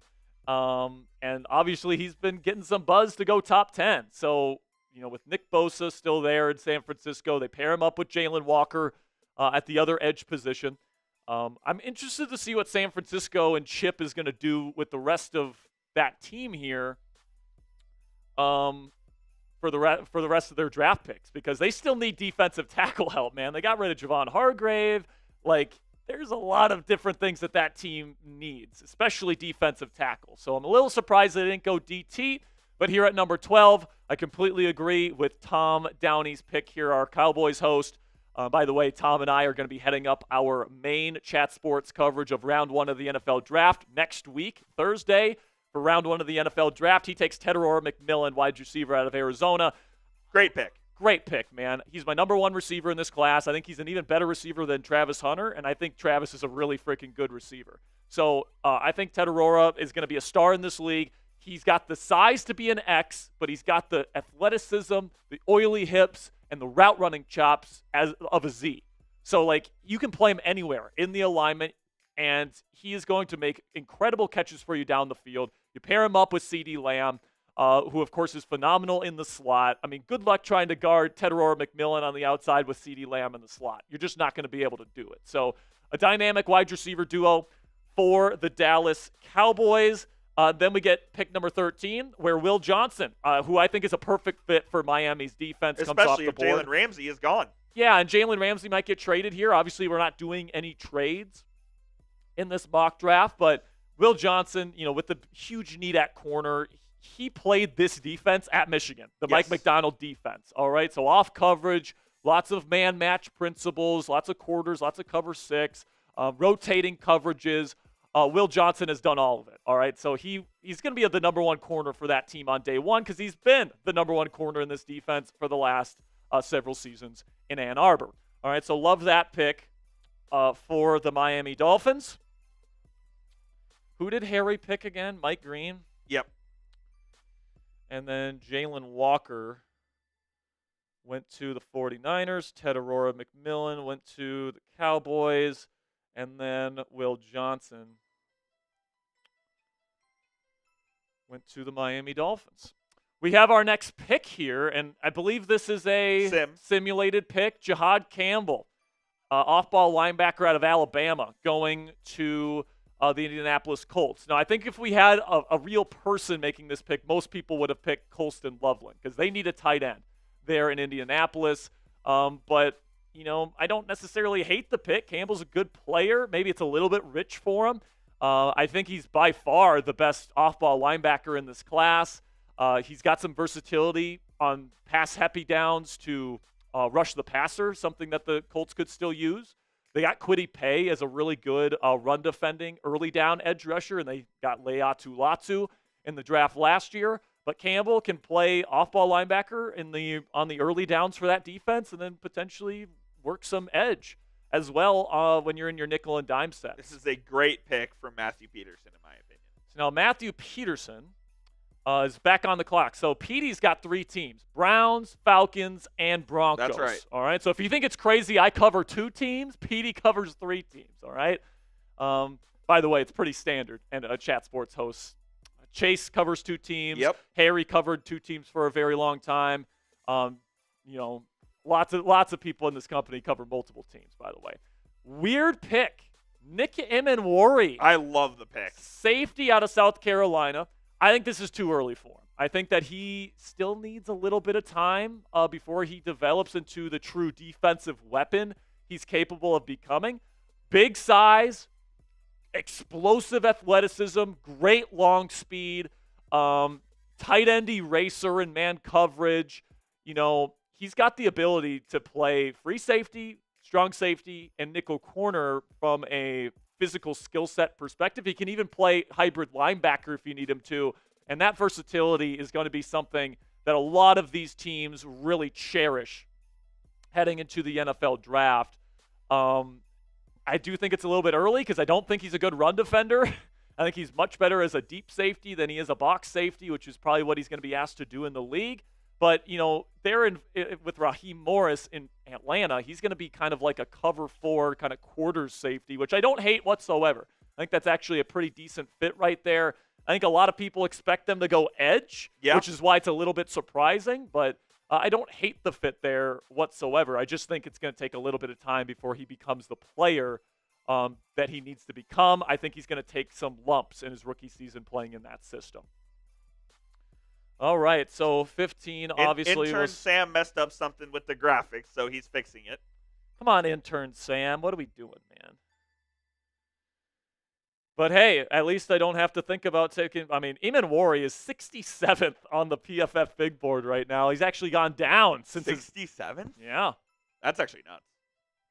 So right now. But you think he's a first round pick, do you not? I think that he's got first-round traits to bet on. You know what I'm saying? I don't know if he's a first-round caliber player immediately, just because I don't think he's a great run defender, and I think that really his best fit for year one. Oh no, Donovan Ezeraku. I'm gonna let you guys know a little secret here. That's the player I was planning to take for the Washington Commanders. All right, I really like Ezeraku. 16.5 sacks, led college football last year for Boston College, and the Commanders need a bona fide pass rushing threat. Now, there's a player on the board that I love for the Steelers at 21 who is still there. That you love. Are you talking about Matthew Golden because you're a Texas Longhorn fan? Nope. Well, the person that I want to take for the Steelers is still there. I will say that. You are very close, though. Wide receiver. Why am I blanking on Barron? Oh, you want me to take Barron? Oh yeah. I'm not going to take Barron. I'm just going to let you know right now. They haven't shown enough interest in him. For that to be he's a gone realistic anyway. Possibility. All right, we got the next two picks here. Jahdae Barron out of Texas going to the Cincinnati Bengals. I actually think that that's a decent fit because they need a lot of help. Yes, they need help in the secondary, and they need help in the trenches there in Cincinnati. So getting a really good nickel corner like Jahdae Barron to help them out right away, I think is a really good pick for Cincinnati. Then Colston Loveland, the tight end. Tyler Jones picked a tight end? It's Tyler Jones. Dude, he has been saying he's going to crash out if they don't take an offensive lineman. Then they take Colston Loveland, who I don't even think is that good. What do you expect? I don't know, man. I don't know. I think Loveland is a decent player. I think he's a late round 1, early round 2 kind of prospect. I know a lot of people that I respect are really high on him, but when I watch him on film, guys, I just don't see a whole lot of dynamic specialness to his game. We have our next pick, by the way, and the Steelers are coming up here soon. Shamar Stewart is off the board, going to the Tampa Bay Buccaneers. So once we're on the clock, I'm going to do a weigh-in for 30 seconds. Who should we pick? And then sounds good. You can submit it. So we are almost on the clock for the Pittsburgh Steelers. And unfortunately, this is what I thought was going to happen, and it makes sense for the Denver Broncos, and it would have been probably the player I would have taken here. And it is Omarion Hampton. No running way. back out of North Carolina. That's the player that I wanted to take and for the Pittsburgh Steelers, and now we are on the clock. So let me know down there in the comment section, Steelers fans, who should we take at this point? Shadur Sanders is off the board. Jackson Dart, Tyler Shuck, quarterback still on. We don't know whether Aaron Rodgers is going to be here. I'm looking at the people that are still on the board here. We got Walter Nolan, Kenneth Grant, Derek Harmon. All of them are on the board here. All right, defensive tackle is obviously a big need. Do I just send it in whenever I'm ready? All right, the player I'm going to select here, guys. Don't tell them. Send it here, and then we will reveal. All right.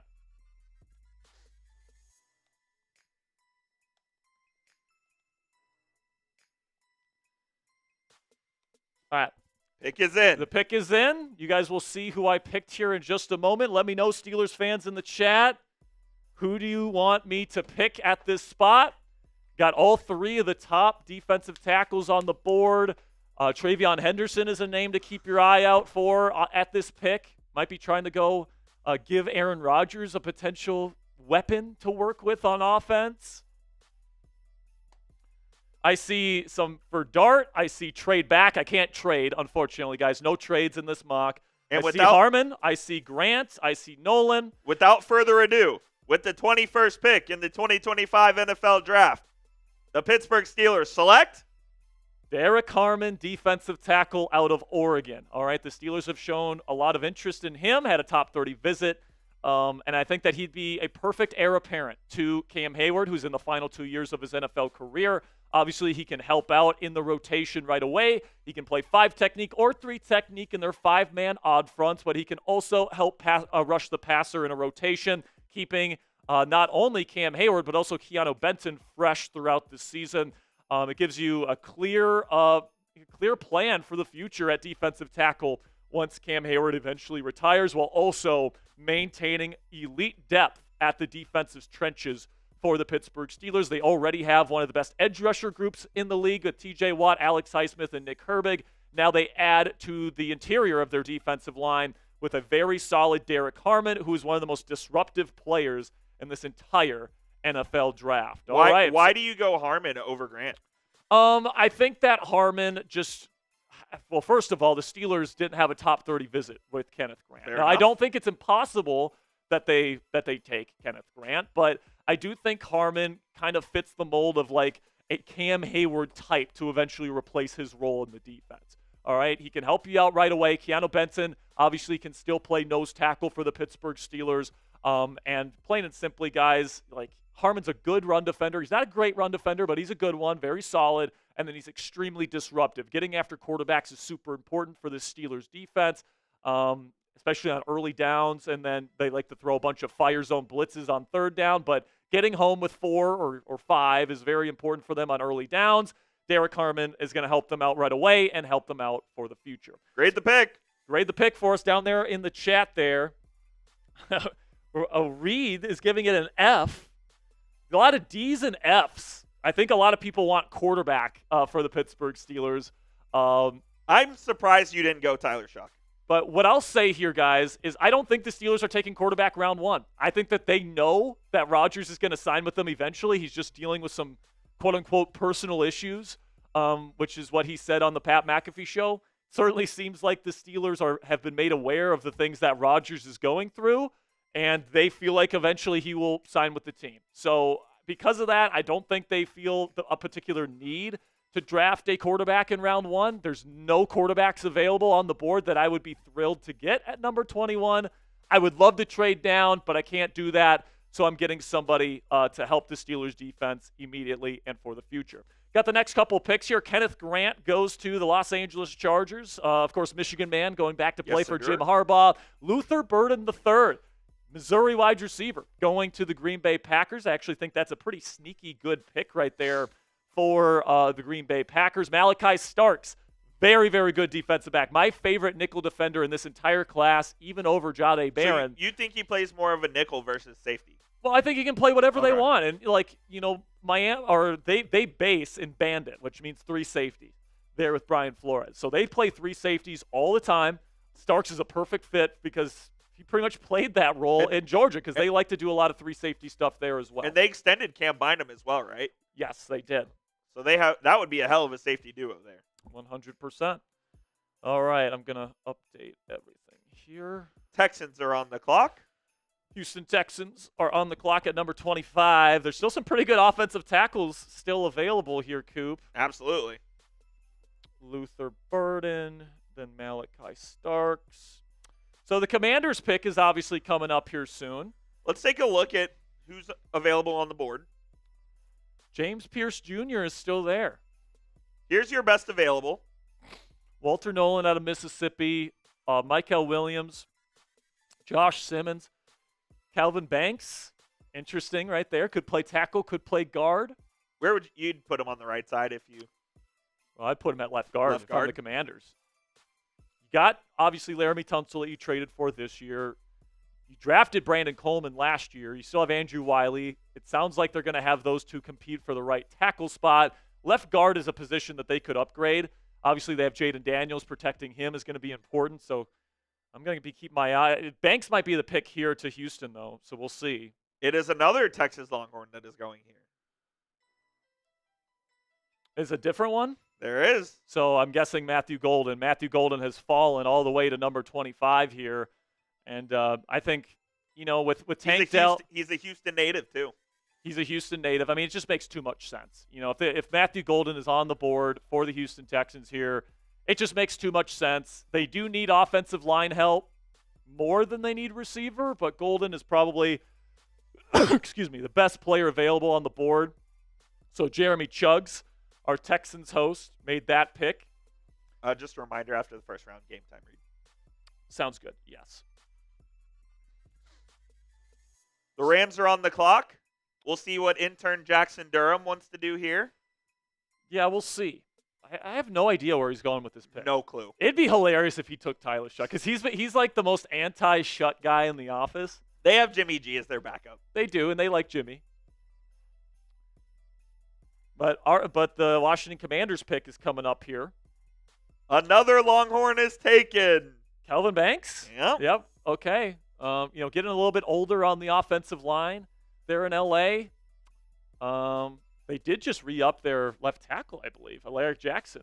Yes, they did. This offseason. So Banks would probably play interior line for them eventually.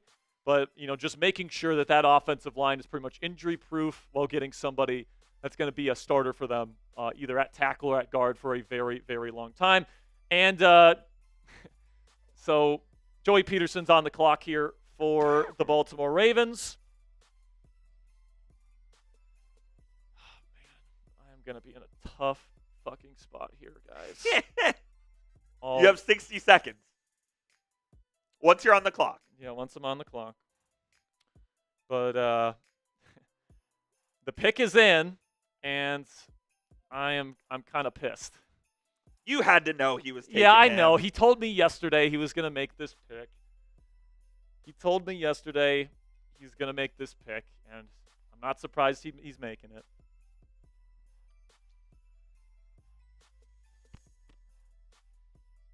God, man, where do I go? All right. I have. You got a guy? I think I got a guy. I think I've got a guy here. Let's go, Brown. Put in the pick. So for our Steelers audience, we took Derek Harmon, defensive tackle out of Oregon. Got a top 30 visit with the Steelers this past week. Steelers showing a lot of interest in him. And if I were making the pick and with the players that were available, that's what I would do with it if I couldn't trade down. Still, there's some good names on this list. There are some good names on this list. I'm debating between a couple different players here. All right, you are on the clock. All right, Walter Nolan gets taken by the Detroit Lions, and now the Washington Commanders are on the clock. Who should we pick for the Commanders? So right now you got guys like Emeka Egbuka, Jaden Higgins, who I really like out of Iowa State, is here. Could also take Gray Zabel to be your starting left guard. Could also, yeah, man, that's kind of what I'm looking at right now. Gray Zabel or a receiver. Mykel Williams is a possibility, but I think they want a true edge rush, like pass rusher. Mykel Williams is more of a run defending type of player. What I'm going to do is I'm going to get a receiver for Jaden Daniels to build with here. So I'm going to put this in right now.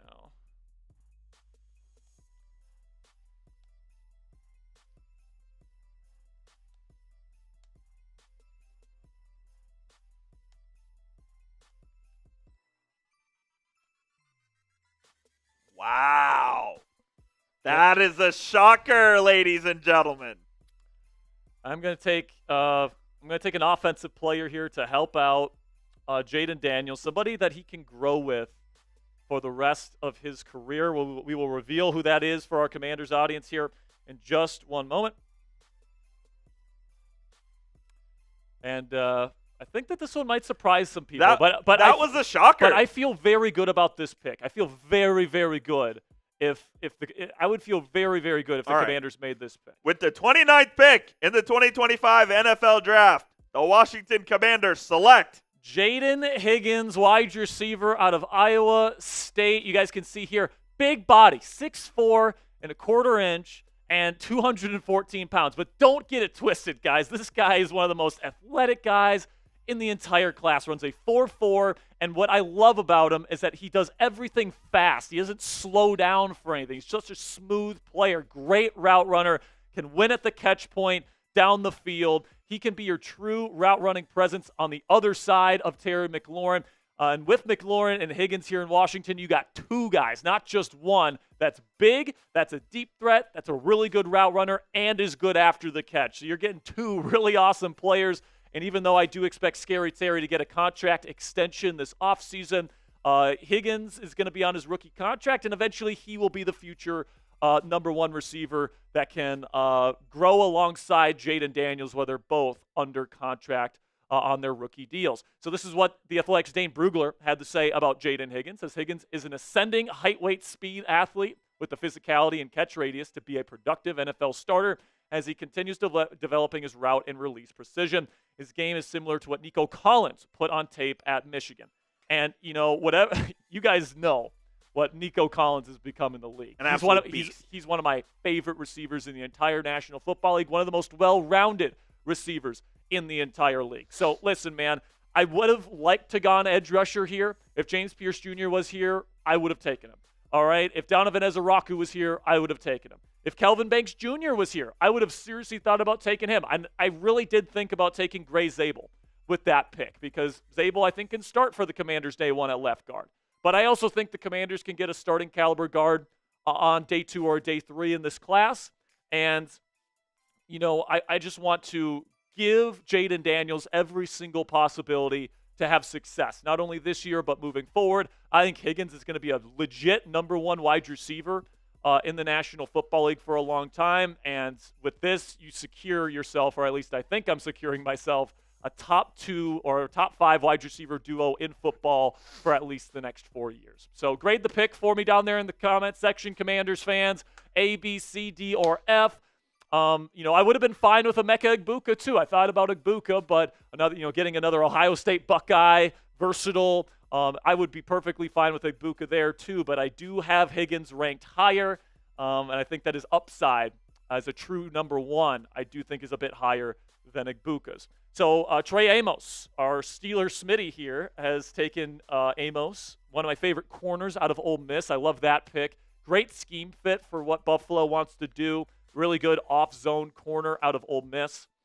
So I like that pick. What do you think of the pick there, Coop? I know it's a little bit of, little out of the box. A little controversy in our Slack channel. Yeah, and a lot of people thought I was going to take Mykel Williams.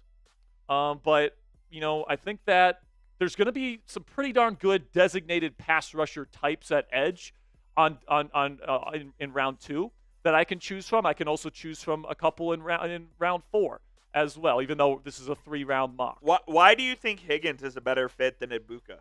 Well, I think they'd both be fits. Okay. It's just a matter of which one do I think is better right now. I think Higgins, gives you a little bit more because Egbuka, I think that he doesn't necessarily give you the juice to be a true number one in the future. I think Higgins does. Gray Zabel here, tackle, guard, center, wherever you want to put him, out of North Dakota State, goes off the board to Kansas City. I think that's a good pick for the reigning AFC champions. Let's see what Chippa does here. Let's see what Chip does here. I'm somebody that really thinks they're going to take Tyler Booker because they just lost Mekhi. Possibly. They just lost Mekhi Becton. Tyler Booker is very similar, in my opinion, to Mekhi Becton as a right guard. Tyler Steen is okay, but I don't know if they truly trust him to take Mekhi Becton's spot on that offensive line heading into next year. So after this final pick, we'll just zoom through the first round, then we'll do the game time read. Perfect.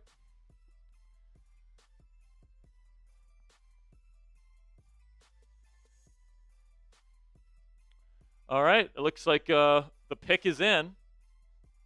The pick is in. So we'll go ahead. We'll show you guys that here in just a moment. But first, let's go recap the first round really quick here. Cam Ward went to the Tennessee Titans. First overall, Travis Hunter. A little bit of surprise. Matthew Peterson took Travis Hunter at number 2. Abdul Carter goes to the Giants at 3. Will Campbell goes to the Pats at 4. Tyler Warren, a little bit of a surprise pick there, goes to the Jacksonville Jaguars at 5. Ashton Genty goes to the Las Vegas Raiders. Membu, as expected, goes to the Jets. Mason Graham goes to the Carolina Panthers. Shad Orleans begins in New Orleans here with the number 9 pick. Got Mike Green, edge rusher out of Marshall, going to the Bears. Jalen Walker, another edge rusher out of Georgia, going to San Francisco. Teodoro McMillan, really good pick for the Cowboys right there at number 12. Will Johnson, perfect fit for Miami's defense. Jihad Campbell going to Indianapolis. Nick Emenwari with the 15th overall pick. You got Donovan Ezeraku going to the Arizona Cardinals. Jahdae Barron out of Texas going to the Cincinnati Bengals. Colson Loveland is the pick for Tyler Jones in the Seahawks Today crew. You got Shamar Stewart going to the Tampa Bay Buccaneers. Amarian Hampton cucking the Steelers at number 20. Then you got Derek Harmon out of Oregon going to the Steelers at 21. Kenneth Grant out of Michigan going to go play with Harbaugh again there with the Los Angeles Chargers. Luther Burden III to the Green Bay Packers at 23. Malachi Starks at number 24 to the Vikings. Matthew Golden, a steal for the Houston Texans. I just realized Luther Burden III got taken ahead of Matthew Golden. A little surprising there. Kelvin Banks Jr. goes to the Los Angeles Rams. James Pierce Jr. Out of Tennessee goes to Baltimore. Walter Nolan out of Ole Miss goes to the Detroit Lions. I take Jaden Higgins to be the next big-time wide receiver in Washington. Trey Amos, cornerback out of Ole Miss, goes to Buffalo. Gray Zabel goes to the Kansas City Chiefs. And then Michael Williams out of Georgia, the final pick in round 1 for Jake Chipper's Philadelphia Eagles. Keeps the Georgia pipeline going. So before we get going here with round 2 of this mock draft, that word from our sponsor here at Game Time. And the NBA playoffs are getting started this week. And if you want to experience the energy and the stakes of playoff basketball, you can get great seats at guaranteed low prices with our friends at Game Time today. You guys can get 60% off tickets or up to 60% off tickets to whatever event you guys want to go see. If it's a sporting event, if it's a concert, is it a comedy event or a theater performance, it doesn't matter. If you guys can get tickets to an event, you can get it on Game Time for the lowest price guarantee. Game Time makes getting tickets faster and easier, even for hard-to-get playoff seats. Prices on the Game Time app actually go down the closer it gets to tip-off. With killer last-minute deals, all-in prices, views from your seat, and their lowest price guarantee, Game Time takes the guesswork out of buying NBA playoff tickets. The Cleveland Cavaliers have locked up the number 1 seed in the Eastern Conference this season, heading into the playoffs, and you can experience their playoff run in the weeks to come, just over a 2-hour drive from Pittsburgh. So take the guesswork out of buying tickets with Game Time today. Download the Game Time app, create an account, and use code CHATSPORTS. It's one word, all caps, CHATSPORTS for $20 off your first purchase. Terms do apply. Again, create an account and redeem code CHATSPORTS. It's one word, all caps, CHATSPORTS. That's CHATSPORTS for $20 off that first purchase. Download the Game Time app today. Last minute tickets, lowest price guaranteed. All right, so upcoming picks. Got the Browns, got the Giants, got the Titans, and the Jaguars here as the four picks here to kick off round 2. Of course, here in round 2, we're only going to be making one pick, and it is for the Washington Commanders at number 61. So we got some time to kind of kill here, Coop. So I want to talk a little bit here as the picks start coming in. We do have a super chat from Gary Frank that we can get to here in just a moment. But I do want to talk a little bit here about what we heard from Aaron Rodgers today. For our Steelers audience, because he went on the Pat McAfee show. Just so you guys know, we are live on Commanders as well. Yes, we are live on Commanders as well. Gary says, Jack, you comment all the time that the Steelers do too much on defense. Then you go draft a defensive player. WTF, running back or quarterback? Well, I mean, the 2 running backs that I would have taken in round 1 got taken in Genty and Hampton. I wasn't allowed to trade up. And then Aaron Rodgers is probably going to be the starting quarterback of the Pittsburgh Steelers this year. Gary, I don't know what to tell you. It certainly seems like Rodgers and the Steelers have kind of like a mutual understanding that Rodgers has some quote-unquote personal issues that he has to attend to before he makes the full season commitment. I still feel like really, really good chance Rodgers is the Steelers starting quarterback. And if that's the case, I don't think you need to reach on a quarterback that's not worth a first-round pick. I don't think Shedeur Sanders is worth a first. I don't think Jackson Dart is worth a first. If you guys know that if the Steelers do take a quarterback in round 1, my preference is actually Louisville's Tyler Shuck, but I have a round 2 grade on Shuck. The reality is he's going to be 26, which is a concern. He's had serious injury concerns, which is a red flag. And then I do think that, although his tape is, I think, a lot more pro-ready than guys like Dart and Sanders at this point, it's not perfect, all right? So, I like Shuck. I don't like him enough where I'm going to take him, especially in round 1, especially if I think Rodgers is going to be the starting quarterback. Because if I think Rodgers is coming here and I'm taking a guy that's going to be 26 next year and he's going to be a backup, especially in round one, I just don't think that makes a lot of sense. So listen, man, Gary, don't you worry, man. There's still a lot of picks to go, not only in this mock draft, but the draft in general. And, this is a very good running back class. If you take a defensive tackle in round one, you can get a really, really good running back still in round three, even in round four, in my opinion, in this year's draft class. So, I think defensive tackle, running back, and quarterback are three positions that they will address relatively early. But, yeah, it should be. Yeah. If you take a look at the Steelers draft profile here, guys, as you guys can see here, I don't think whoever put this list together, it definitely wasn't me, but the Steelers don't necessarily need wide receiver. They could use one on day 3, but I would say defensive tackle and running back are the two biggest ones for sure. They could add a nickel corner. They could add potentially a developmental outside corner. They could add a safety. There's a bunch of different things that they could do.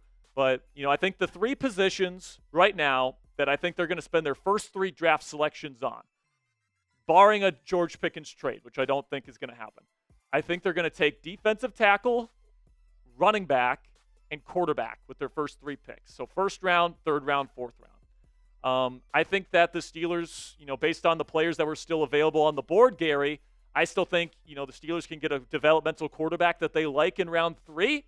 And I still think that they can get a really good running back prospect to pair with Jaylen Warren in round 3 or round 4. When I took a look at those 3 positions, the best player available on the board at those 3 positions was the defensive tackle, Derek Harmon. All right, so I think that that's a realistic kind of scenario for the Steelers. The Steelers really seem to like Derek. And if he's available there at 21 and they can't trade down, I do think it's a possibility he ends up being the pick. So that's why I went the way I went for that.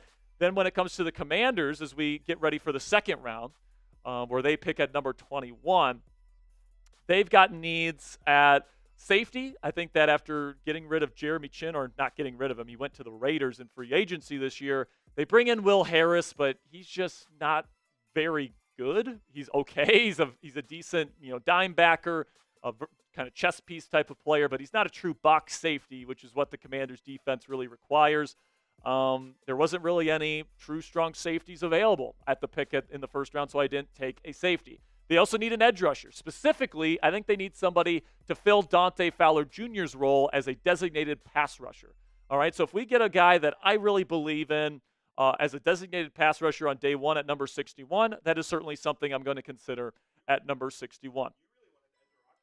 Yeah, I wanted Ezeraku. I went into that first round saying if Ezeraku or Pierce is there at number 29, that's what the pick was going to be. But they both got taken, so I had to kind of shift my strategy.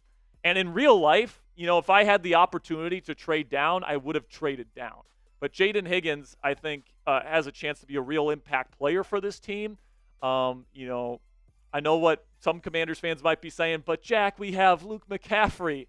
I don't think Luke McCaffrey's all that good, guys. I had a 6th-round grade on him last year. He showed some good things last year, but I think he's more of a depth piece than a true starting piece.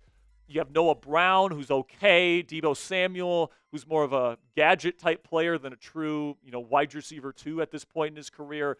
I just think that the team was best served by getting the best possible receiver that was on the board at that time. And then, you could certainly add developmental corner. You can still build up your offensive line. Before we get into the second round here are some of ESPN's best available based on the picks that we made in the first round. Josh Simmons is still sitting here out of Ohio State. I think he's going to go a lot earlier than this, guys. His tape is awesome out of Ohio State. He's awesome, man. I really do think he's going to go earlier, and he's not going to fall to round 2, but you never know. Another Ohio State Buckeye here. 3 Ohio State Buckeyes here at the top of ESPN's best available. Emeka Egbuka, who I considered at 29, but I think Higgins' upside is a little bit higher, so that's why I went with him. Tyler Booker out of Bama. We'll see where he ends up going. I think he's going to go early. Here in the second round. Donovan Jackson, another really good guard out of Ohio State. Played some left tackle for them when Josh Simmons went down with an injury last year, actually. Played pretty decently. But now we are getting started with our second round here. So we'll see who the Cleveland Browns take at number 33. They took Travis Hunter. Shedeur Orleans went number 9, so they can't go him. Do they go quarterback here? They have Kenny Pickett and they have Joe Flacco. Do they take Jackson Dart, who is still available? Do they take Tyler Shuck, who's still available? I don't think he's going quarterback. We will see what Matthew Peterson does here to start this second round off here. Because I'm trying to think, because they address wide receiver and corner with the Travis Hunter selection. Yes, they did. So like 2 birds with 1 stone. So like I'm trying to see here. What else could Cleveland use? They could certainly use running back. Could this be Travion Henderson? Could be. Could this be Cam Scatabo?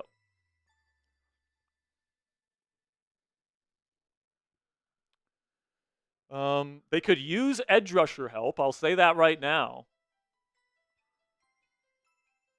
So it could be edge rusher, maybe defensive interior, maybe offensive line, maybe running back.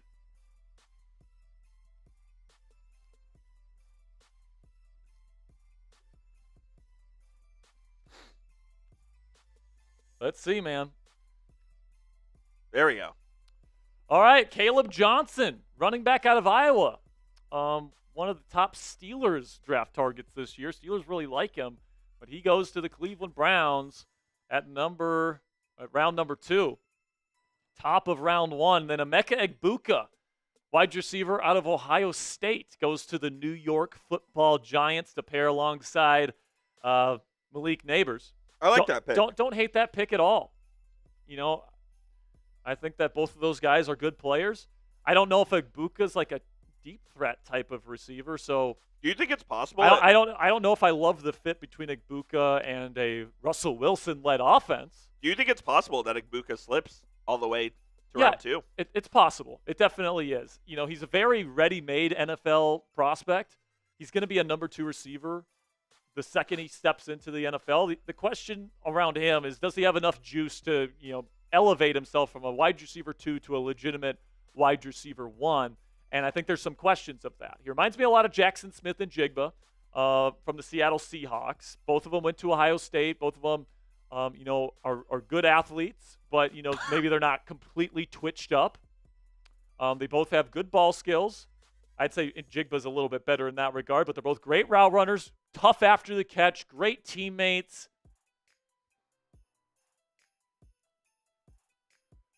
I think that he's a good player, man. So as long as you're drafting good players, if you're the New York Football Giants, that's a win for that franchise for sure. Wow. Tennessee Titans. I like Kyle Williams. All right. Chris Sims is number 2 receiver out of Washington State. Reminds me a lot of Deontay Johnson. Only I think he's even better as a deep threat than Deontay was for the Pittsburgh Steelers. Really good route runner, separator. Really smart and savvy route runner against zone as well. Can feel the soft spots really well. Underrated ball skills, in my opinion. Really good after the catch. And you pair him up with Calvin Ridley, who's a speedster and a deep threat in his own right. And I think, you got Cam Ward in there, and Kyle Williams played with Cam Ward at Wazoo. So they got a little bit of chemistry already working. I like that pick. I don't hate that pick from our Titans host, Brad Elper. It's not a bad pick whatsoever. Jags is being simmed? Jags is going to be a simulated pick here. They took Tyler Warren in round 1.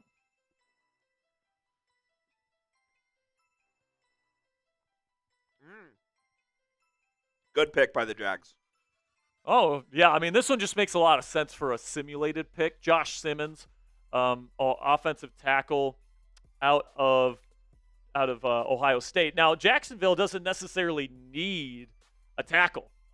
They drafted Anton Harrison out of Oklahoma 2 years ago. He actually had a pretty decent season as their right tackle last year. And then they got Walker Little as their starting left tackle right now.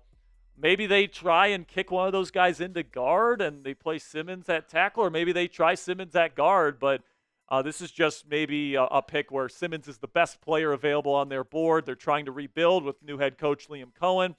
And, I don't hate the pick because of the caliber and the value of player you're getting here in Jacksonville. So, pretty obvious simulated picks. I think if we had people making these picks, they probably don't go Tyler Warren and Josh Simmons. But hey, if that actually happens in real life, I don't think Jaguars fans would be too upset with that. The whole 4 of them. So, could this be Travion Henderson here? No, he went Genty. Oh yeah, that's right. He went Genty. So what? Corner? Nickel. Could be nickel. Gonna take Amik Robertson here. Is there a nickel out there that you'd like? Not at this spot. Robert Parrish is a good player, or Jacob Parrish. Why do I keep thinking it's Robert Parrish? Siobhan Revel? Yeah. Not a nickel, though. Not a nickel, but they need outside cornerback help too, man. Just got rid of Jack Jones. They need help on the outside, man. We'll see what they do. You guys can see the best players available right now: Tyler Booker, Donovan Jackson, Siobhan Revel Jr., Travion Henderson. Again, we don't pick here until pick 61. Right. And then we don't pick again until pick 83. 83, yeah. So we only have 2 more picks left in this entire mock. But it's definitely interesting to see what happens here. And the Raiders take Tyler Booker out of Alabama. They need O-line help. Yeah, I don't hate that. Maybe they would prefer Donovan Jackson because he played for Chip Kelly last year. That's the only thing I'd say to that. But good player if they take Booker. I guess Chip Kelly didn't like Donovan Jackson too much. Or maybe he just loves Tyler Booker. But decent pick here. The next pick is in here with Allie Barefoot at number 38. I got to say, I'm liking the pick. You like this pick? I like this pick a lot. Let's see what. Oh yeah, Robert Parrish is the Celtics legend. Roe Parrish, yes. The Roe Parrish. That's funny. I can't it's Jacob Parrish, Kansas State corner. I don't know why I keep thinking it's Robert because of the Celtics player probably. Trey Harris, wide receiver at Ole Miss, one of my favorite receivers in this entire class. Coop, deep threat, incredible contested catch numbers, especially down the field. Over 60% contested catch rate. Excellent numbers in that regard. I think he's an underrated route runner. He's underrated after the catch, and all you have to do is look at his production, man. Compare him to Matthew Golden out of Texas. He played in literally half the games Golden played in last year, and he had more yards, more receptions, and almost just as many touchdowns. From an efficiency standpoint, Trey Harris was the best wide receiver in college football in this class, bar none. All right? There's certain things that he can't do as a route runner, but, he's a true X receiver, all right? The New England Patriots are going to be asking him to do very specific things, and I think he's going to do it at a high level. And you got a guy in Drake May who throws one of the best deep balls that you're going to find anywhere on the planet. I mean, this is going to be an awesome duo for the New England Patriots. And then you got Will Campbell protecting for him, who he took at number 4. I think this is a phenomenal mock draft that's turning up for the New England Patriots. Good start to the rebuild by New England. Good start to the offensive rebuild for sure from Allie Barefoot. The pick is in as well for the Chicago Bears and Harrison Graham at number 39 overall. Start filling in some of these picks here. Yeah, let's go. There it is. Josh Connerly. Josh Connerly Jr., offensive tackle out of Oregon. Now they have what's the guy's name that they have as their left tackle? The name escapes me. Why am I blanking on the Bears? Braxton Jones. That's what it is. Braxton Jones, pretty good player, but obviously Ben Johnson prioritizes building the trenches, so maybe they feel like Connerly has more upside long term. So I don't necessarily hate that.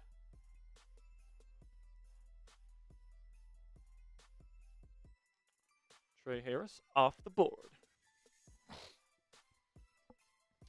So right now, just looking at some edge rushers for this next pick for the Commanders, Nick Scorton, I don't think he's I don't think he's a designated pass rusher right away.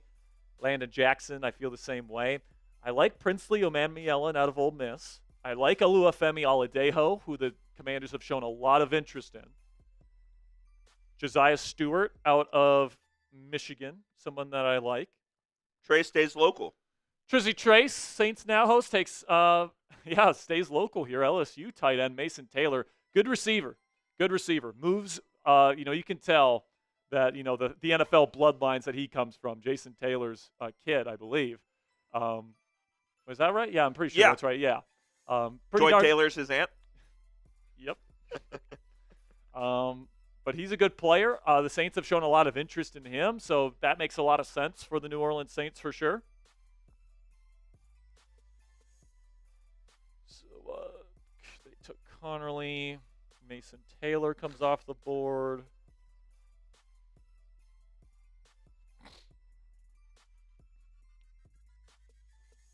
And now we're back with the Chicago Bears at 41, just 2 picks after they take Connerly. And they're going to take a running back here, Quinshon Judkins out of Ohio State.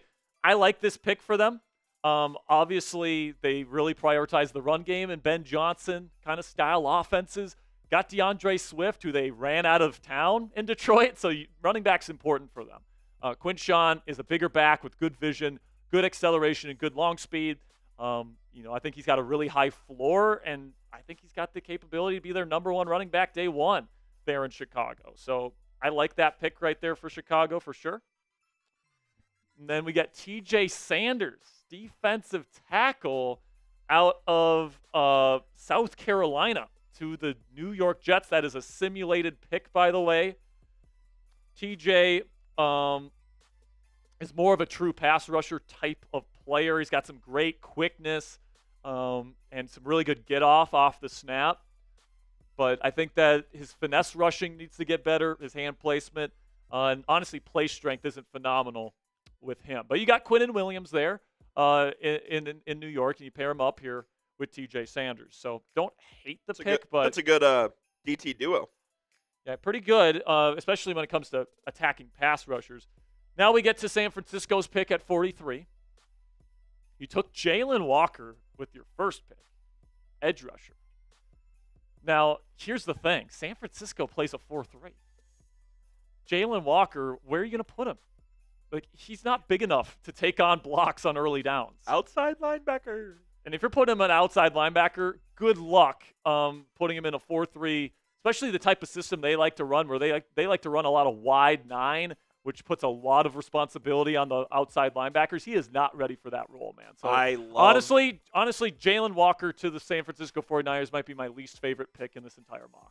I love this pick from Jake Chipper. All right, let's see if this pick's better than his first one.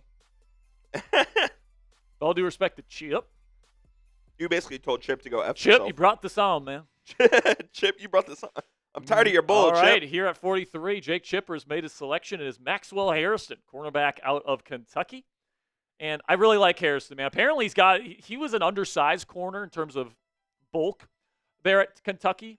And he gave up a lot of yardage in the SEC last year, but he has some really, really fun tools. Long arms, can play the ball well, great recovery speed, ran the fastest 40 at the combine this year, 4.28.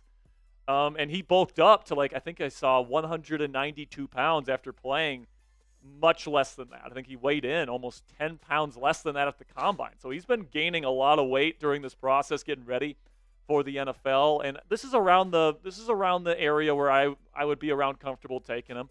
And I think that corner is certainly a position San Francisco needs to address. And you pair him up with Renardo Green, who had a really good rookie season. Of course, you got Lenoir there. I think that's a good pick for San Francisco for sure. Am I missing somebody in San Francisco secondary? I don't think I am. No, Ward left. Yeah, it's Lenoir. Not Lance Lenoir, Diamador. Yeah, Diamador Lenoir, yeah. Lance Lenoir, former Cowboys receiver.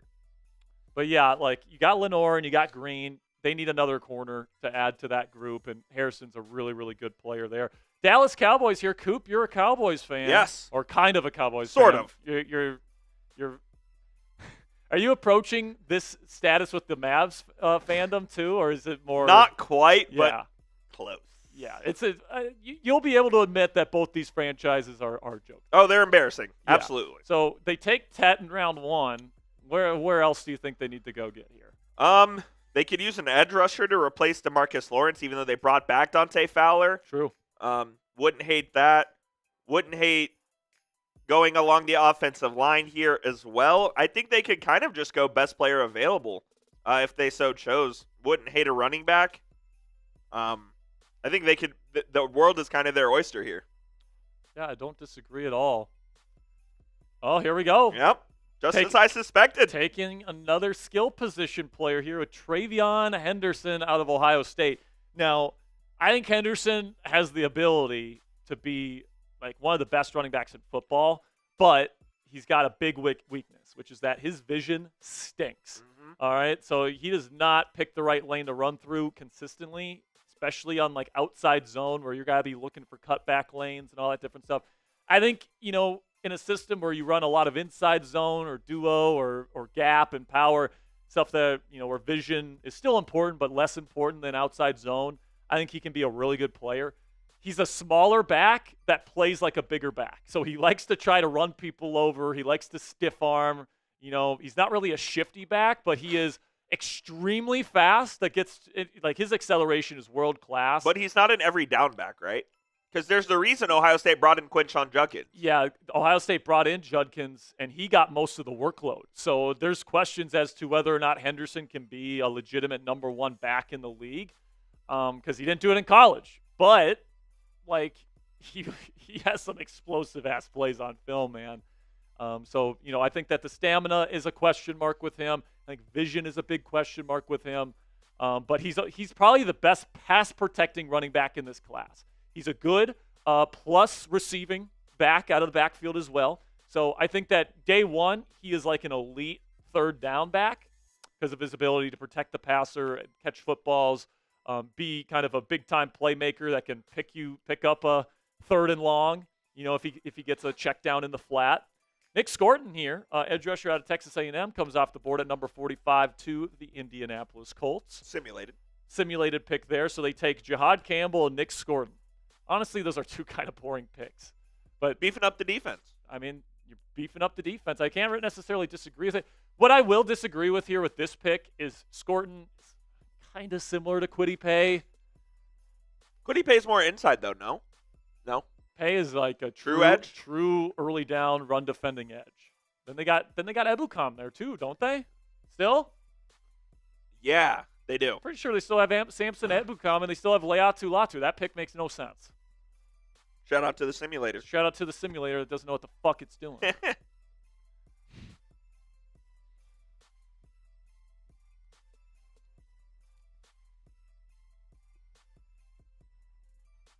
All right, the pick is in. Pick number 46. Our sources are saying it's JT Tuimoloau out of Ohio State. So another guy here where he's a really good run defender. Might be the best, one of the best at least, run defending edges in the class. The thing about JTT is he was the number 1 overall recruit in his class. And he didn't really live up to the hype at Ohio State. Yeah, he didn't, especially as a pass rusher. I think he's a phenomenal run defender. And then you got Alec Ayamaner here going to the Cardinals. They took Donovan Ezeraku in round 1, and they take Ayamaner, one of my favorite receivers in this class at 47. I think Ayamaner's an awesome player, man. I think that big body. He's one of the only receivers that I've seen dominate Travis Hunter in a football game, which was from 2 years ago when Stanford played Colorado. He's a really good player, man. He's fluid in his routes as well. Does he have speed? Ran a 4.4. All right. He's impressive, man. I think Jaden Higgins is slightly better than him, but he's not far off. Ayamaner is. Would you be surprised if he went higher than this? No. I wouldn't be surprised if he's one of the first 5 picks in the second round. I really, really think Alec Ayamaner's a good player. Reminds me a little bit of young Keenan Allen with good size, really good route running ability, physical. Is he J.J. Arcega-Whiteside, but not terrible? No. Every big receiver out of Stanford is J.J. Arcega-Whiteside. Whiteside couldn't run. A.M. Mainer's big, physical, good route runner, good at the catch point. And he played on a horrible team. Yeah, had no quarterback play. So, big fan of A.M. Mainer, man. I think he's going to have a much better pro career. You pair him up, too, with Kyler Murray and Marvin Harrison Jr. I'm loving that wide receiver room there in Arizona. And we know Kyler can throw the deep ball now. All right? Like, A.M. Mainer is going to be the guy to go up and get it. Marv is going to be their route running technician. And that's going to be a great wide receiver duo for a long time if that ends up happening. Nick Roloff and the Miami Dolphins are back on the clock here at number 48. So they went corner in round one. So now you probably got to go tackle with Teron Armstead retiring. And he does. Yes, he does. Well, technically he does. Donovan Jackson played left tackle for Ohio State when they won the national championship down the stretch, but he's known more as a guard prospect. And, it'd be interesting to see where they put him if they draft him, because they do need help on the interior of the offensive line. There's no doubt about that. But, because Jackson does have some of that versatility where he played pretty well at left tackle for them down the stretch last year.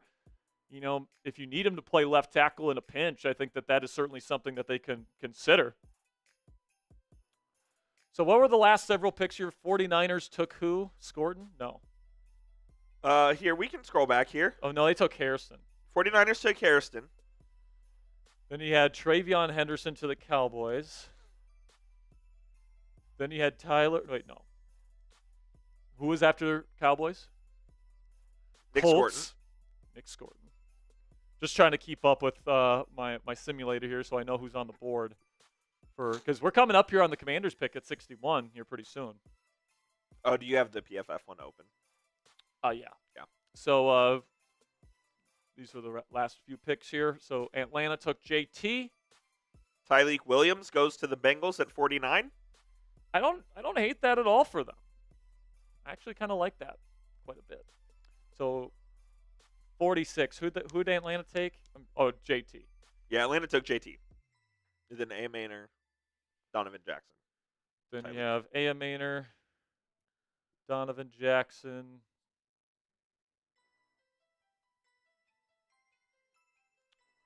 Where is Jackson here? Donovan Jackson. And then Tyleek Williams. A lot of Ohio State guys. Yeah. Well, lots of good players, obviously. They're national championship football team. Now you got Tyler Jones on the clock. 2 picks here. I kind of think he's going to go offensive line both times. You think both of them? Because they need help at interior line, man. And I think for sure one of these picks is going to be Tate Ratledge out of Georgia. And it wouldn't surprise me if he takes like Wyatt Milam here or something like that. That'd be a solid pick.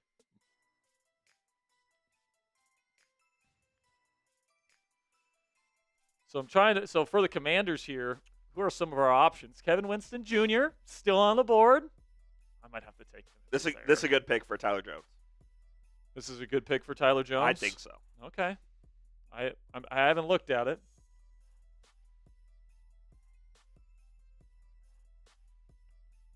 Tyler Jones. Still some really good players left on the board, man. Still some really good players left on the board.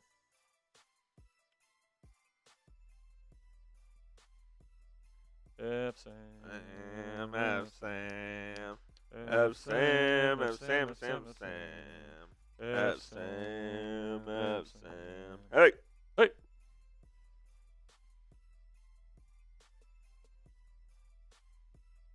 Come on, Tyler Jones. What do you got? Tyler Jones. What do you got, man? So we got Tyler Jones at 50, Matthew Peterson with the Broncos at 51, who took Omarion Hampton. Right back to Tyler Jones. Number 21, number 20, and then right back to Tyler Jones at 52. Software taking a little time to load, so I'll just tell you who Tyler Jones took here at 50. All right. Sources say Tate Ratledge. Tate Ratledge. And that's what I thought. That's the smart pick here. They got to go interior offensive line. They need someone that can play right away. Ratledge did some really good stuff there at Georgia. Just makes too much sense for them.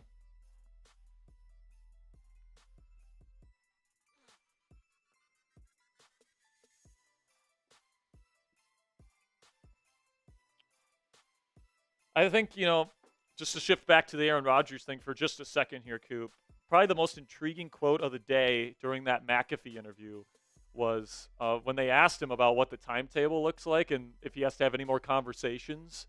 And he said, and how much he thinks about the football decision. He says, it's a small percentage because the conversations have been had. There's no more contemplation. So that means that would assume that he's already done all his research. He's done all his research, yes. He's not actively looking for a different situation like Colin Cowherd has speculated or that Diana Rossini has speculated or all these people that just have no fucking clue what he's going to do. And he called him out for that a little bit today. He absolutely did. And look, it sounds like he's not close to making a decision, but he does have all the information available to him. Yeah, listen, man, my takeaway from it is he's not waiting for the draft, which was my theory yesterday. But I'm glad that we had the opportunity to hear from him directly today because, like he said, he's been quiet for a while. So the fact that he got to, share his side, share his thinking and his process right now, I think the big information we got today is that at least, Aaron claims that they are dealing with, that he's dealing with personal issues with somebody close with him in his life where it requires a lot of his attention. He didn't dive into what those personal issues are because they're personal issues. Nor does he have to. All right? And, I think I've seen some people already speculate, he's just a pussy that doesn't want to be at OTAs. I think that is a gross, step that's too far. All right?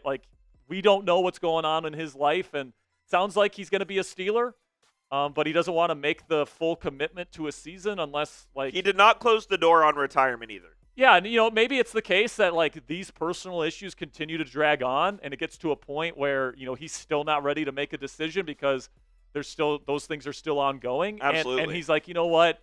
It's getting to a point where, I got to make a decision, and I'm not ready to make a decision, so I'm going to retire.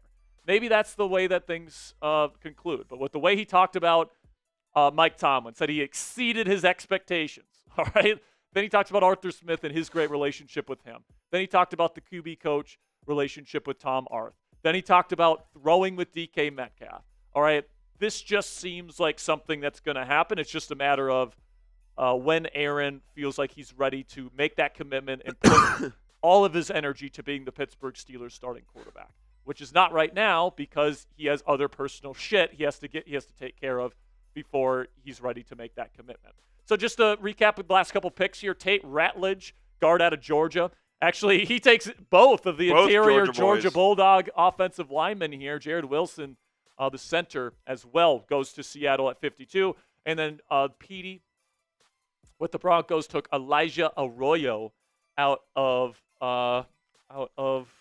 Miami. Good receiving threat at tight end. This is a good simulated pick by Tampa Bay. Yeah, simulated pick. Really, one of my Sperry psychos this year, Darius Alexander out of Toledo, had a phenomenal Senior Bowl week. I think he can play nose tackle. I think he can play 3 technique, and I think he's got the quickness to play 5 technique if you really want him to. Bigger body, maybe not a hulking presence like Kenneth Grant, but very strong, good run defender. Tampa, good pick right there at number 53. Landon Jackson, the edge rusher from Arkansas, big body. Lots of upside with him. He's an athletic freak. Going to the Green Bay Packers. Green Bay certainly likes their athletic freaks at edge rusher. So don't hate that pick at all. Then Jack Besh. Interesting choice here for Los Angeles because great run blocker. Harbaugh I think this is a good pick for LA because Harbaugh loves him some run blockers at wide receiver, and Jack Besh can do that shit. No block, no rock. No block, no rock. At Roman Wilson right there. But Besh is a good route runner, actually, underrated route runner. Really good foot speed, even though, his change of direction ability isn't necessarily the smoothest in the world, but foot speed's really good, can stop and start really, really quickly. Super reliable hands, never drops the ball. Good after the catch, super physical after the catch. I think that's a good pick right there for the Los Angeles Chargers. Now we got Steelers Smitty back on the board here at number 56. And I've got a player right now that I really want to take for the Washington Commanders. We got about a 3-minute break here, so Steelers Smitty will be on the clock soon. Okay, so we got a 3-minute break. So, Coop, what % chance at this point would you put on Aaron Rodgers signing with the Steelers? I put it at this classic Sperry, but I'm putting it at like 90%.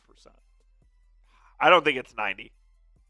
You think retirement has a higher percentage? Because it sounds like those are the only two options. I don't know if it's a higher percentage, but I think it's closer to 50-50. I would probably say 60-40. Well, what evidence is there that he's really going to retire? That he said that he's not leaving it. He's not closing the door on retiring. Well, okay, but not closing the door on it is not the same as it has just as high of a chance of him playing. He told the Jets he wants to play this year. He's had extensive conversations with the Steelers. He's been working out all offseason. Aaron did clarify. He told the Jets he'd be interested in playing.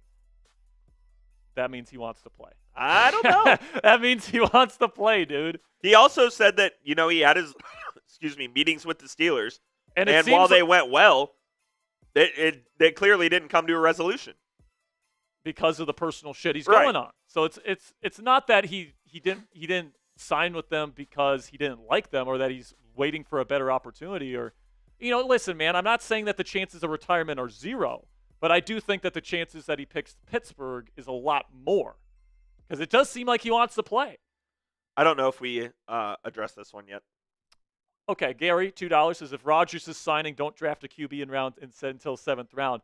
I hate to break it to you, Gary Frank. I think they're going to take a quarterback in round 3 or round 4, even if they get Rodgers. I don't necessarily disagree. We know who you're taking at 81 if he's there. 83. 83. Maybe. Maybe. Are you taking Kyle McCord instead? Maybe. No way. No, I probably won't take McCord in round 3.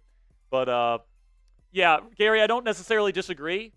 Get players that can help you win now if you're going to really commit to the win now kind of angle. But, the Steelers have done a lot of research into this quarterback class, and I've heard word that they like somebody that they're willing to take in round 3. Round 2, pick number 56 from my Notre Dame Fighting Irish, Xavier Watts going to the Buffalo Bills. Good pick from Steelers Smitty here, man. He's a good kind of ball hawking type of safety. Really good locker room presence as well. So Steelers Smitty taking a couple of good secondary players. I like that. Trey Amos and then Xavier Watts. I like that. I like those two players. We're going to have to start calling him Buffalo Smitty? Buffalo Smith. Here we go. Now we get a simulated pick, Carolina Panthers at 57. Siobhan Revel Jr. So like this pick. Now, they have J.C. Horn. And then who's their number 2 corner right now? It was Dante 2 years ago. And they got rid of his ass. They've got Mike Jackson. And then Shao Smith-Wade.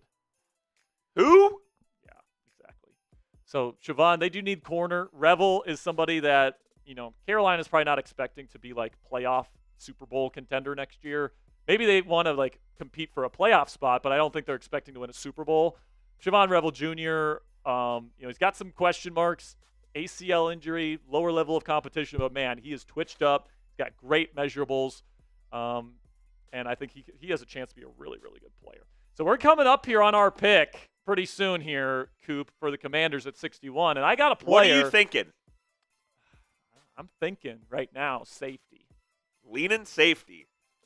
Right now, I think you can make an argument Kevin Winston Jr. out of Penn State's the best safety in this class outside of Malachi Starks. He's still available. What about Azariah Thomas? Runs a 4.6. Get out of here. Oh, I don't know. Press man corner running a 4.6. I think the only person I can even think of that has had success as a press man corner running that slow is Josh Norman. And he had incredible anticipatory and mental processing ability. Like, insane. So ESPN's best available right now, Ariante Ursary. That's your guy. Out of Minnesota. Go Ghosts. Row the boat. Joe Sperry currently pitching for the baseball team there in Minnesota. Jonah Savanaia. Probably saying that way wrong, but I think you're pretty close. The guard out of Arizona, really good player. Carson Swessinger, love him, out of UCLA. Azaria Thomas, cornerback out of Florida. Is that how we're saying it? That's how it's pronounced. It looks like Azariah, but it's Azaria. Jackson Dart still available here in round 2. Oh, there's a guy I love. And then you got Alfred Collins. But Collins. Alfred, I mean, whoever gets Would Alfred. he fit the Commanders? Yeah. No, because they spent money on Javon Kinlaw, and then they still have Deron Payne and Johnny Newton. So, no. If he falls to the Steelers at 83, I might have to. No, I already took Derek Harmon. But he's going to be long gone by the time we get to 83. Ursary off the board. Houston Texans take Ariante Ursary. Very, very good physical traits from Ursary. Now, he's still a bit raw on film. So he's, Houston's a team that's trying to win now with C.J. Stroud. I don't think Ursary starts week 1 is what I'll say. I think that they'll probably have Cam Robinson or Trent Brown, whoever wins that battle for left tackle. They're just going to play the 5 best offensive linemen they have this season. So we'll see if Ursary gets in that mix, but he certainly has the physical capabilities to be a franchise left tackle of the future for them. Then Joey the Mouth Peterson, takes Jonah Savanaia, guard from Arizona. Love his tape, man. Incredible anchor. You're not bull rushing this cat, all right? Like, incredible anchor. And Baltimore had a pretty good offensive line last year, Coop. Obviously, Derrick Henry and Lamar Jackson dominated the league, but this is somebody that can upgrade that interior offensive line for them this year. Then we get an edge rusher here at number 60, and that is Braden Swinson, edge rusher out of LSU. Very productive edge rusher out of LSU. And now we are on the clock. And this one is a no-brainer to me.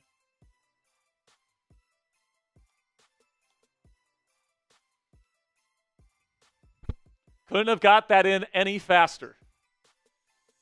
Can we recap some of the last few picks here before I make this selection here? Starting with Seattle at 50. So they took Tate, then they took Elijah Arroyo, tight end out of Miami. Seattle with their second rounder took Jared Wilson. Then who'd Tampa Bay take? Darius Alexander, Landon Jackson, Jack Besh, Xavier Watts. And then after that, we're good with my pick right now? And then with the 61st pick in the 2025 NFL Draft, the Washington Commanders select Kevin Winston Jr., my number 2 safety in this entire NFL draft class, falls to the Commanders here in round 2. And I love Winston's game, man, because he can play anywhere. He's a phenomenal run defender, can play in the box if you need to, which is what the Commanders have probably asked of him year 1. But he's also an excellent coverage player, so super versatile in that way. Can even play in the nickel if you really need him to. Dealt with an injury last year, which he's going to have to work through, and it's the reason why he's sitting here at 61 instead of going in round 1, because just looking at the tape from 2023 from this guy, man, like, he would have been one of the best safeties, one of the best players in last year's NFL draft. Like, this guy's an awesome player. He's going to be a day 1 starter in this defense, and, he's going to make this defense better from day 1. So I love what he brings to the table athletically, what he brings to the table technically speaking, from a versatility standpoint. whatever your defense needs him to do, he's going to be able to do it. So adding your Swiss Army knife here, that's going to specialize as your starting strong safety. Grade the pick for me down there in the comment section. By the way, Pro Football Focus has Kevin Winston Jr. ranked as the 29th overall prospect. We got him at number 61 overall. I am thrilled with this pick here for the Burgundy and Gold. So give me an A, a B, a C, a D, or an F down there in the comment section. Commanders fans, appreciate your guys' support, sticking with us here throughout this mock draft. This is the last pick that we're making because we can't trade up into the third round. So you get Jaden Higgins, who I think has the potential to be a number one receiver in this league, to pair with Terry McLaurin, and you get my second favorite safety in this entire class in round 2 in Kevin Winston Jr. To me, that's a hell of a draft, and I still think that there's still going to be some wiggle room with the edge rushers. There's still going to be some good edge rushers available in round 4 to take if you're the Washington Commanders. So I really like these 2 picks. Let me know what you guys think down there in the comment section. 65 Sec here says, Sec! Jack, are you a Commanders fan? Didn't know you hosted the Chat Sports Washington section. So, Rez, I cover both teams for Chat Sports, all right? And that's not necessarily, that's not abnormal here at Chat Sports. Matthew Peterson covers 3 teams, the Browns, the Broncos, and the Falcons. Chase Sr. covers both the 49ers and the Eagles. Tyler Jones covers the Chiefs and the Seahawks. There's a lot of different, there's a lot of teams, all right? We got limited people here. So to cover our bases and to cover, as many NFL teams as possible, most hosts have 2 teams that they cover. So I cover the Steelers and I cover the Commanders. And I definitely appreciate both fan bases, man. I love the passion that Steelers and Commanders fans bring to the table every single day. And I appreciate all of you guys watching today's show. Appreciate the $65 super chat from you, Rez. $5 from Eric Patterson. Says Aaron Rodgers ain't worried about playing football anymore. He is clearly more worried about his people. He said draft picks don't matter. Get a good QB. Yeah, man. I definitely agree with the sentiment that, what Rodgers wants, and he said this very clearly, committing to an NFL team, signing a contract is a big commitment. Right now, he is dealing, at least he claims he is dealing with some very important personal stuff that he's, that requires his attention. I will say, given his throwing session with DK, given all the conversations that he's had with Mike Tomlin, Omar Khan, Arthur Smith, Tom Arth, the quarterback's coach, it seems like everything's positive. And it seems like the Steelers feel like that he is going to eventually sign on the dotted line. Certainly the impression that I'm getting at this point. So right now I think there's a pretty darn good chance Rodgers is the Steelers' starting quarterback next year. But I do think the Steelers will take a quarterback sometime in the middle rounds of the NFL draft this year. So here we go, some good picks here. After we took Winston at 61 for the Commanders, Alfred Collins, Steelers Smitty is killing this draft for the Buffalo Bills. Getting Alfred Collins, my favorite true nose tackle in this class. He is such a good two-gapper, man. Great pick. His ability to take on double teams and fill 2 gaps at one time. It's better than Kenneth Grant. It's better than any other nose tackle in this class. Kenneth Grant is actually more of a true pass rusher at 340 pounds than a run defender. He's fine against the run, don't get me wrong, but Collins, in my opinion, is the true dominant force in this class at the position. Then Jaylen Noel, who I think is going to be a great player. What a pick by Kansas City. You pair him up with Rashee Rice, with Xavier Worthy. Are you joking? In my opinion, if this happens, shame on the National Football League for letting Jaylen Noel make it to the Kansas City Chiefs in round 2. Shame on them, because he's going to be a damn good player. And you pair him up with Mahomes and Andy Reid and all the guys they got there in Kansas City, I think he's going to be an awesome player for him. $20 super chat from my man Justin. Appreciate you, my man. Says Steelers must find a way to get back in the second round. 1-1. I'm cool with using all 7 picks to only take 4 Halftime. quality, high upside guys as long as we get nose tackle, defensive tackle, running back, a DB, offensive line, or quarterback. Do you agree with 7 for 4? If so, what positions? Listen, man, my impression of what the Steelers want to do in the early rounds. First round, I think that they're going to go defensive tackle or maybe running back. All right? Keep your eye on Derek Harmon, Travion Henderson, Omarion Hampton. Maybe they go, a different position too, but I really think those are the two favorites. Then in round 3 or 4, they're going to take whatever position they take in round 1, and they're probably going to get a quarterback. All right? So I think that that's the way that they're kind of feeling about it right now. I think the Steelers would love to trade down from 21, get an extra pick, maybe maybe even get a second-round pick in that deal. But yeah, I think that, they've got certain positions that they need to address, obviously, right? Defensive tackle is going to be one that they're going to take at some point. Running back is going to be a position they take at some point. I don't think they're going to take a quarterback in round 1. I really do believe that Rodgers has pretty much made up his decision. He's going to play for the Steelers if he plays this year, and they think he's going to play. So, I don't think they're going to spend a first-round pick on a player that doesn't help them win this year. So I think that they will take a quarterback in the middle round, someone like a Kyle McCord, Jalen Milroe, if Tyler Shuck falls to you in round 3. That could happen. But then you can also look at defensive back, like you said, safety.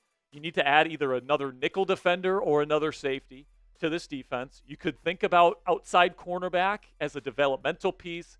You could think about wide receiver as a depth piece. Like, there's a lot of different things you can consider if you are the Pittsburgh Steelers, but I do think first 3 selections, most likely the combination is going to be defensive tackle, running back, and quarterback. All right, so that's kind of the general vibe I'm getting from the Steelers right now, Justin.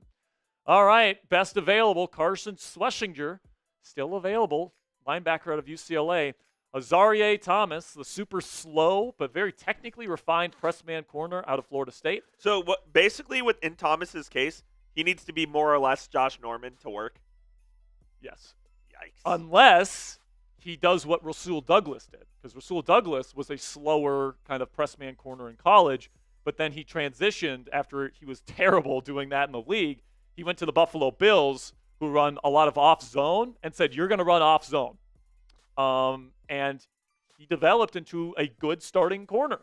So, if Azareye'h Thomas goes to a team that plays a lot of off zone and says, you are going to be this type of corner and you're going to develop in our system, he could be like a Rasul Douglas type of player.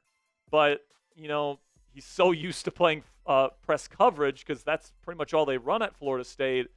I don't know, man. It's going to be tough to survive in the league with a 4-6 press man corner.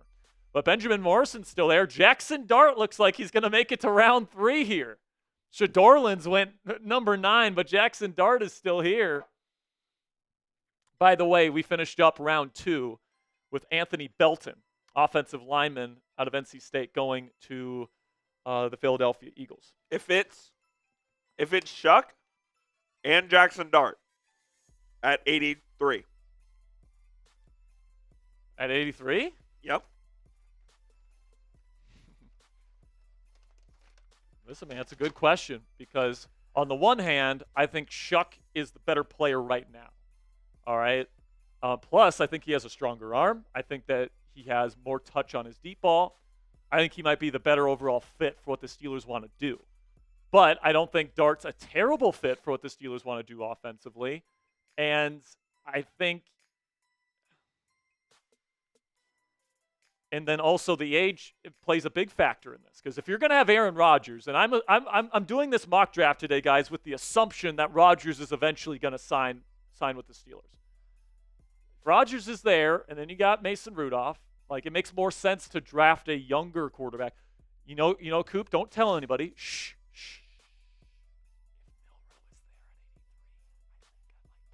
No way. Because, like, he's young, and he's got the huge upside, and I don't have to play him for at least a year. Probably 2. Maybe 2, but, like, I might do the upside play there. Because, like, Jackson Dart, in my opinion, I think he's got limited upside, and I think that Tyler Shuck's upside might be a little bit higher than Jackson Dart's. You think his upside's higher, too? Yeah, because stronger arm. I think he's got more, he's got a more flexible arm, too, with his ability to throw sidearm and off-platform. I think he's got a better deep ball. Dart's deep ball can be a bit flat at times. So, like, if I'm going to be taking a quarterback to develop behind Aaron Rodgers, I mean, I'm going to take the guy with the highest upside. And Jalen Milroe has superstar upside, like legitimate superstar upside. So if I'm going to take a swing on somebody, he's there in round 3. That's probably the pick I'm going to make. If not, I'm probably going to take a running back in round 3 if Milroe's not there. Third round begins. Third round begins. Here we got a couple picks already. A couple interior defensive linemen. Omar Norman Lott, very splashy, powerful defensive tackle, pass rushing specialist out of Tennessee. Joshua Farmer, defensive tackle out of Florida State, going to Kansas City at 66. Who do you think's the better player there? I'd probably say Norman Lott, because I was first introduced to Norman Lott when I was watching James Pierce Jr. film early in the process. You were just like, whoa, who's that and guy? I was like, who's this guy that's flashing on this tape? You could even argue more than James Pierce was, even though James is a really good player in his own right. Norman Lott, especially next to, because he's a little bit undersized, putting him next to the behemoth of Dexter Lawrence, it's the perfect match. I mean, and then you have Abdul Carter. Like, that is an insane pass rush that the New York Football Giants would have in that case. Joshua Farmer, in my opinion, is a fine player. And I think that Kansas City needs help alongside Chris Jones. You don't need a super flashy player. You just need a competent player. And I think you're getting that with Joshua Farmer there with Kansas City. All right. So this will be one of your favorite picks. From Cleveland? Yep. Is it Tyler Shuck? Nope. One of my favorite picks. Yep. Why is that? You'll see. We'll show the super chat first. $2 from JTC. Says, Dart is younger, can learn from Rodgers. How old is Jalen Milroe? Milroe's 21? Because I know he came out a little bit earlier than people were expecting. He's 22. 22, so he's a fourth-year junior. So December 13th is his birthday. Jackson Dart. And it's not like the difference is going to be that much. Jackson Dart's 21. So he's actually really young.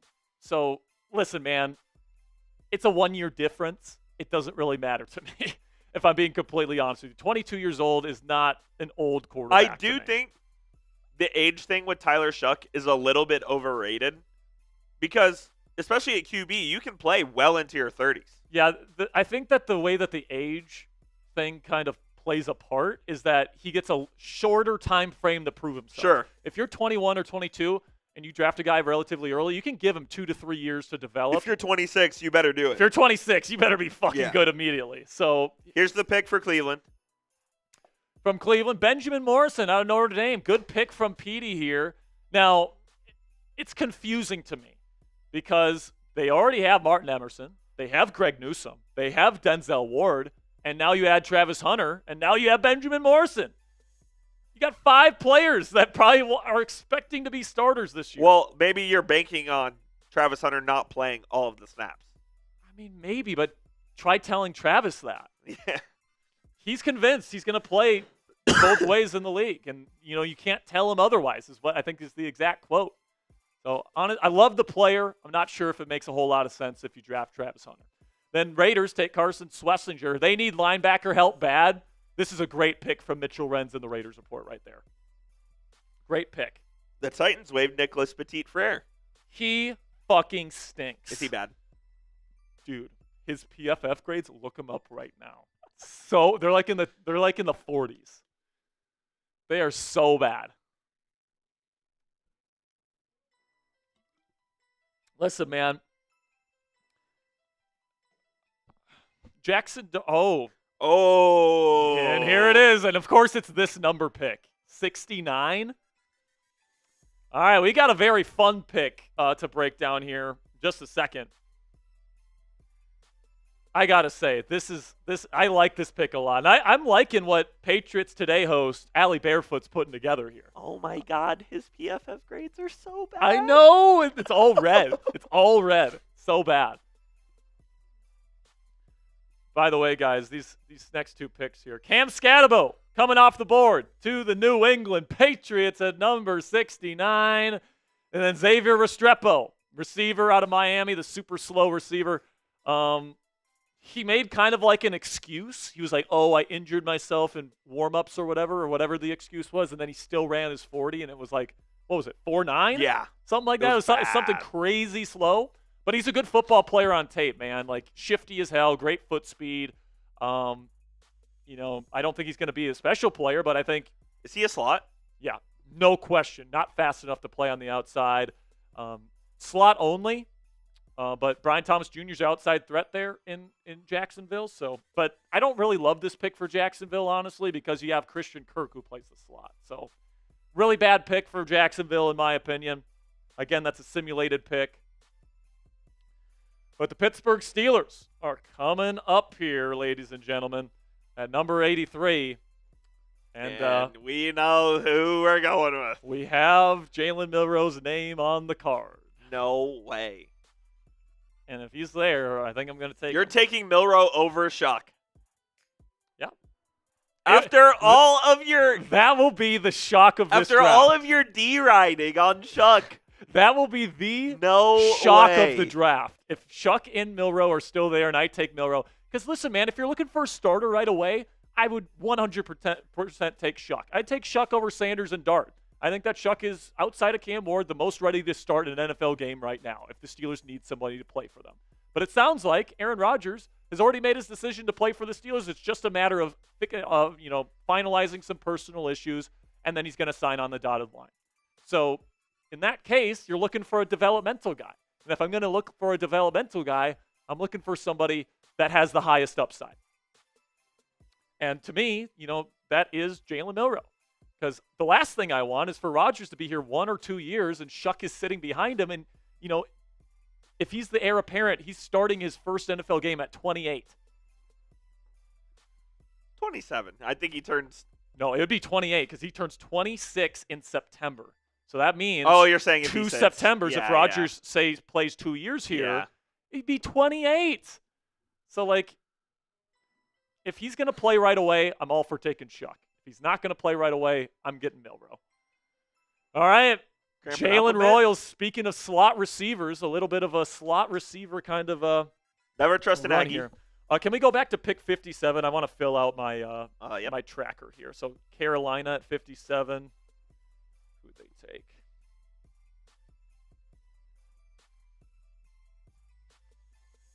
So they took Siobhan Revel. And then if Milroe gets taken here, I'm probably just going to take a running back and take a quarterback in round 4. We don't have a round 4. I know. But I'm just saying in this scenario, I would wait till round 4 to take No one. way. You are taking Shuck. No, I'm not. I'm not, no matter what. No matter what. No matter what. You're I told you I insane. was gonna surprise you today, man. All right, so Ariante Ursary, Jonah Savanaya. Swinson. Where is he? Listed as a tackle on PFF? He is. That's weird. Swinson. Mike Kevin Winston. Alfred Collins. No.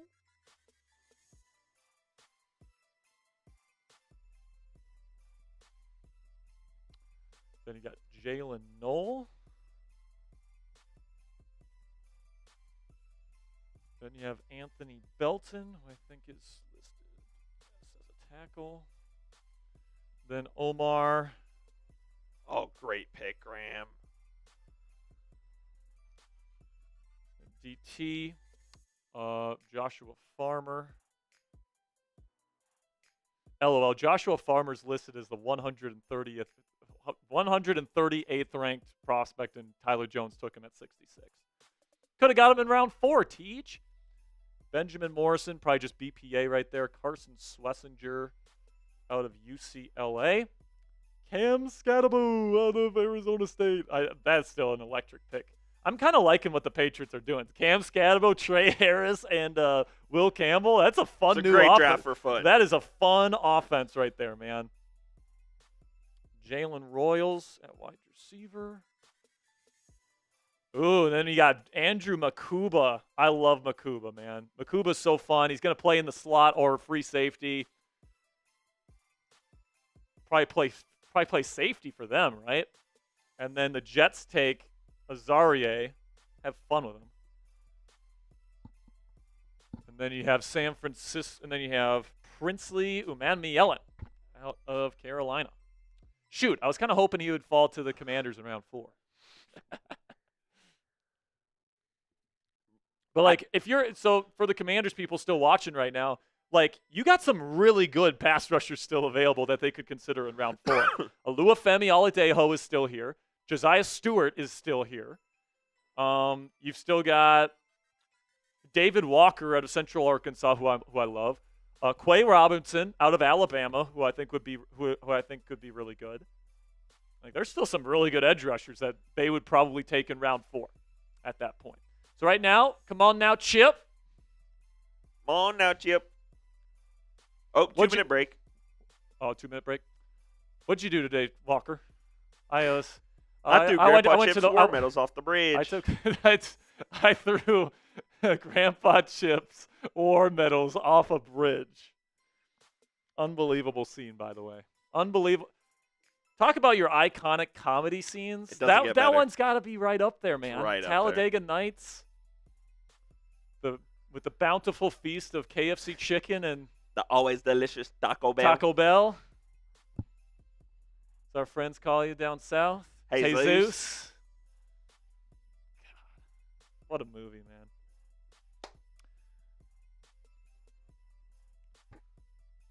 Let's get it going here. All right, man, we're getting close. I think everyone is in their studio right now saying Sperry's going to take Tyler Shuck at 83. And you're going to bamboozle It's a done him? deal. And I cannot wait to hear the reaction at all the different studios here, because we can hear a lot of the other stuff that people are saying, and I just can't wait for people to go, what? Who has pick number 82? You know. What's that? Let's go look. Who has pick number 82? Who does have pick number 82? Is it Broncos again?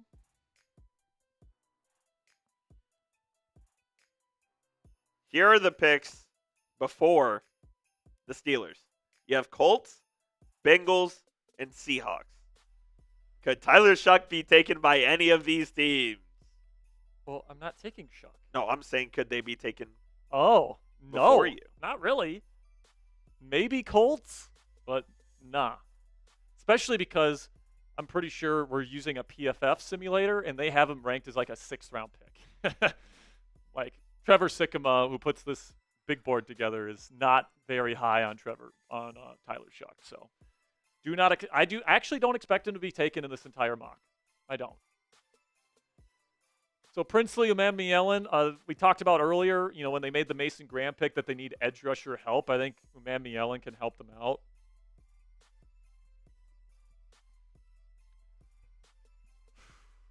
So listen, man, I actually got surprisingly a good amount of clarity on the Rodgers situation today. You did? I didn't. Because the answer that we wanted was why. Had he not made a decision yet? And everyone was speculating. Was he waiting for another team? Was he waiting for the draft? Which was my theory. Turns out none of that's true, and it turns out the reason is because he's dealing with some personal stuff. Sounds like family issues that he's trying to work out with his sister and other people, and he feels like he has to give 100% of his attention to that, make sure that's squared away, and then when that's good to go and it's ready to rock, he's going to sign with the Pittsburgh Steelers, because he had a glowing review of the Steelers coaching staff and Pittsburgh as a whole. Talked about the offense and how he believes in Arthur Smith, the offensive coordinator. That was a big question mark. Talked about how he talked about his throwing session with DK Metcalf, and talking about how he called him a specimen, Coop. Yes, he did. Called him a specimen. It's like, you think he's not excited to play with DK Metcalf? Of course he's excited to play with him. It's just, apparently he's got some personal shit he's got to figure out, and then once that's figured out, I think he's going to be the Pittsburgh Steelers starting quarterback. So here we go. Marcus Embo out of Purdue. He's going to be a guard in the league. And then Noel Williams, a cornerback from California. Very physical corner that I like. I think that might be a little bit rich, but given the corners that were available. So Marcus Embo, I'm pretty sure there's a tackle that still hasn't been taken that I really like. or a guard, I should say. Wyatt Milam, I think, would have been the better pick for San Francisco there, but no Williams. By the way, you got Jacob Pears still on the board. You still got Darian Porter on the board, Dorian Strong. I have them all graded higher than Noah Williams. So you guys know that I have a lot of respect for Tom, man. We'll be doing a lot of back and forth next week when we go live for the draft. Noah Williams, I think, in round 3 might be a little bit of a reach. Jordan Birch, edge rusher out of Oregon, really athletic player. This is the first pick from Barefoot that, it might work out in the future, and this is a rebuilding team, so it's not a terrible pick. He's a project? But he's a little bit of a project, in my opinion.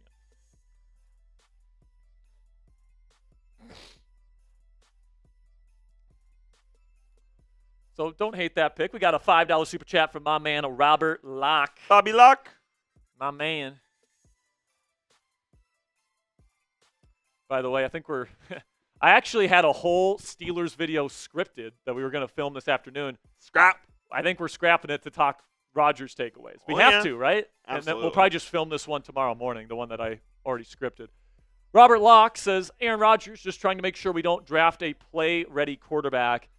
I honestly don't think that's what it is. I honestly think, all right, and maybe I'm just falling for Rodgers' devil magic here, all right, or whatever you want to call it. I genuinely believe him that he's dealing with some personal shit right now that requires his attention, and once that's done, he will sign with the Steelers. I truly believe that. Maybe I'm falling for his tricks, and maybe, he's lying straight to our faces. Possibility. But he said the draft has no bearing on his decision, and I believe him. So, who was the one that reported that he pitched to the Minnesota Vikings to join them? I can't remember who that was. Was it Breer? I couldn't tell you. I think it was Breer. And I remember Graham was telling me, oh, Sperry's definitely not going to Pittsburgh now. I'm like, what makes you say that? $5. Gary says, hey, Jack, how many jerseys you're raffling off? 5, 6? I'll take mine with Mason. This could go on for months. Who knows? And you're right. It could take a little while longer. Like yesterday, I thought the point of no return was after the draft. Right now, it sounds like Tomlin is willing to wait as long as it takes. Did you see what Harry said? He What said $5 to anyone who screws Sperry before 83. Little do they know. Little do they know I'm not taking him.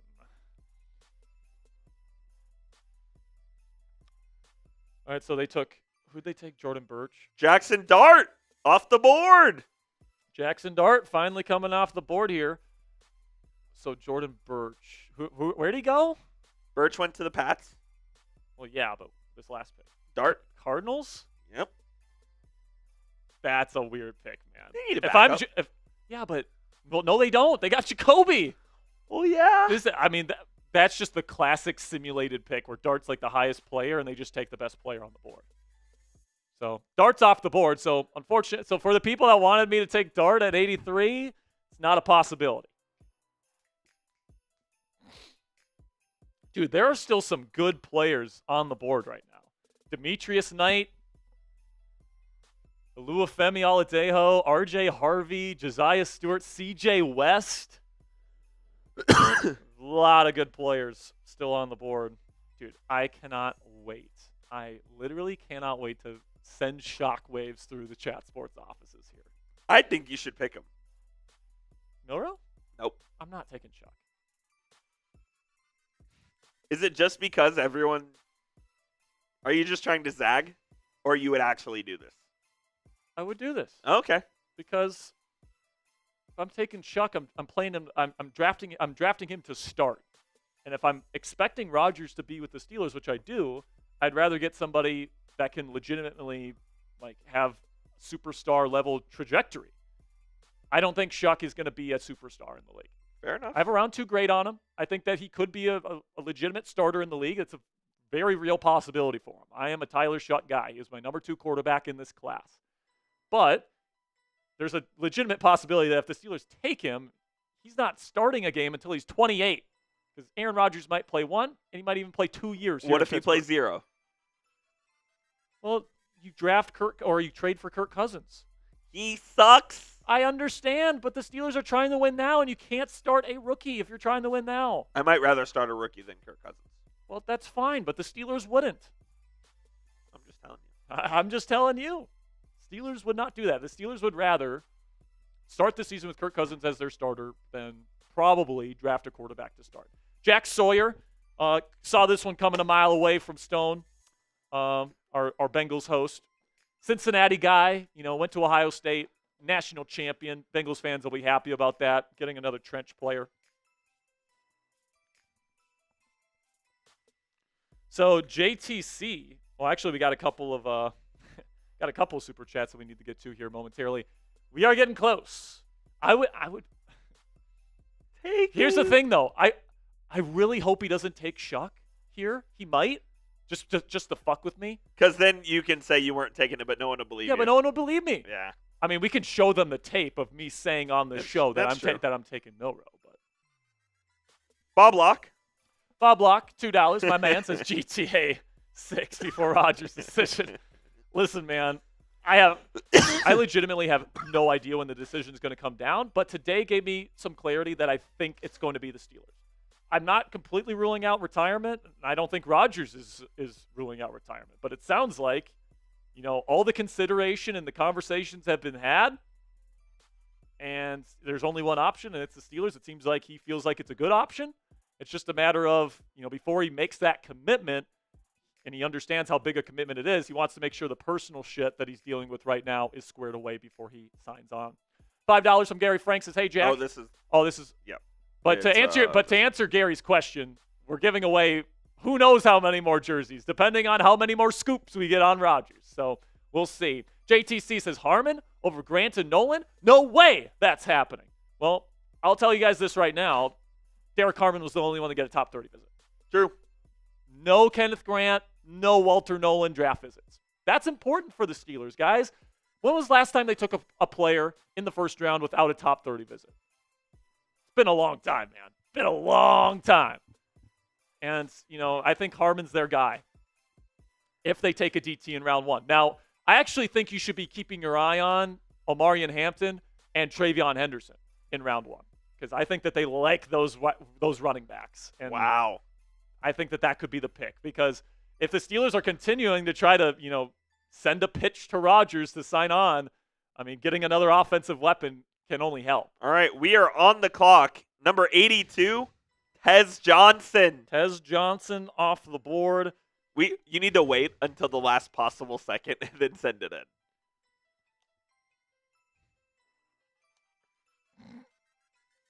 All right, who should we pick?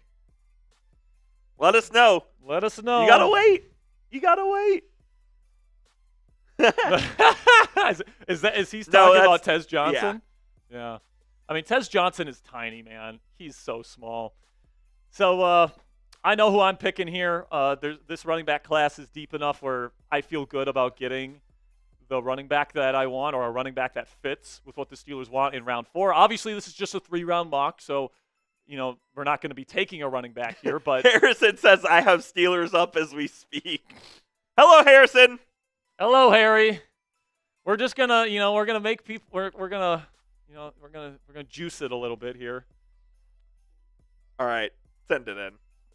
All right, we sending it? Yep. 3, 2, 1, boom.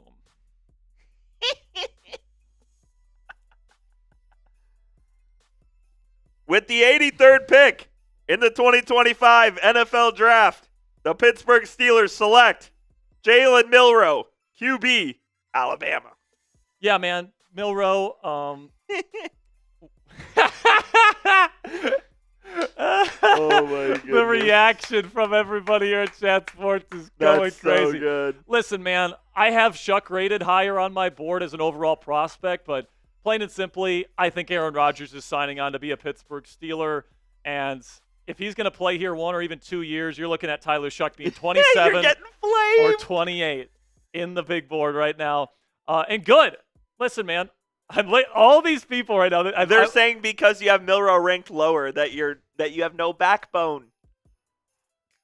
Well, I mean, I just think it makes more sense. If you think Aaron Rodgers is going to be here, and I think he is, you've got a guy here in Milrow that's 22 years old, that has incredible upside, dynamic rushing ability, an incredible ability to throw the ball down the field. And he gets an opportunity, man, to learn from one of the greatest quarterbacks in the history of the National Football League to develop the other nuances of his game.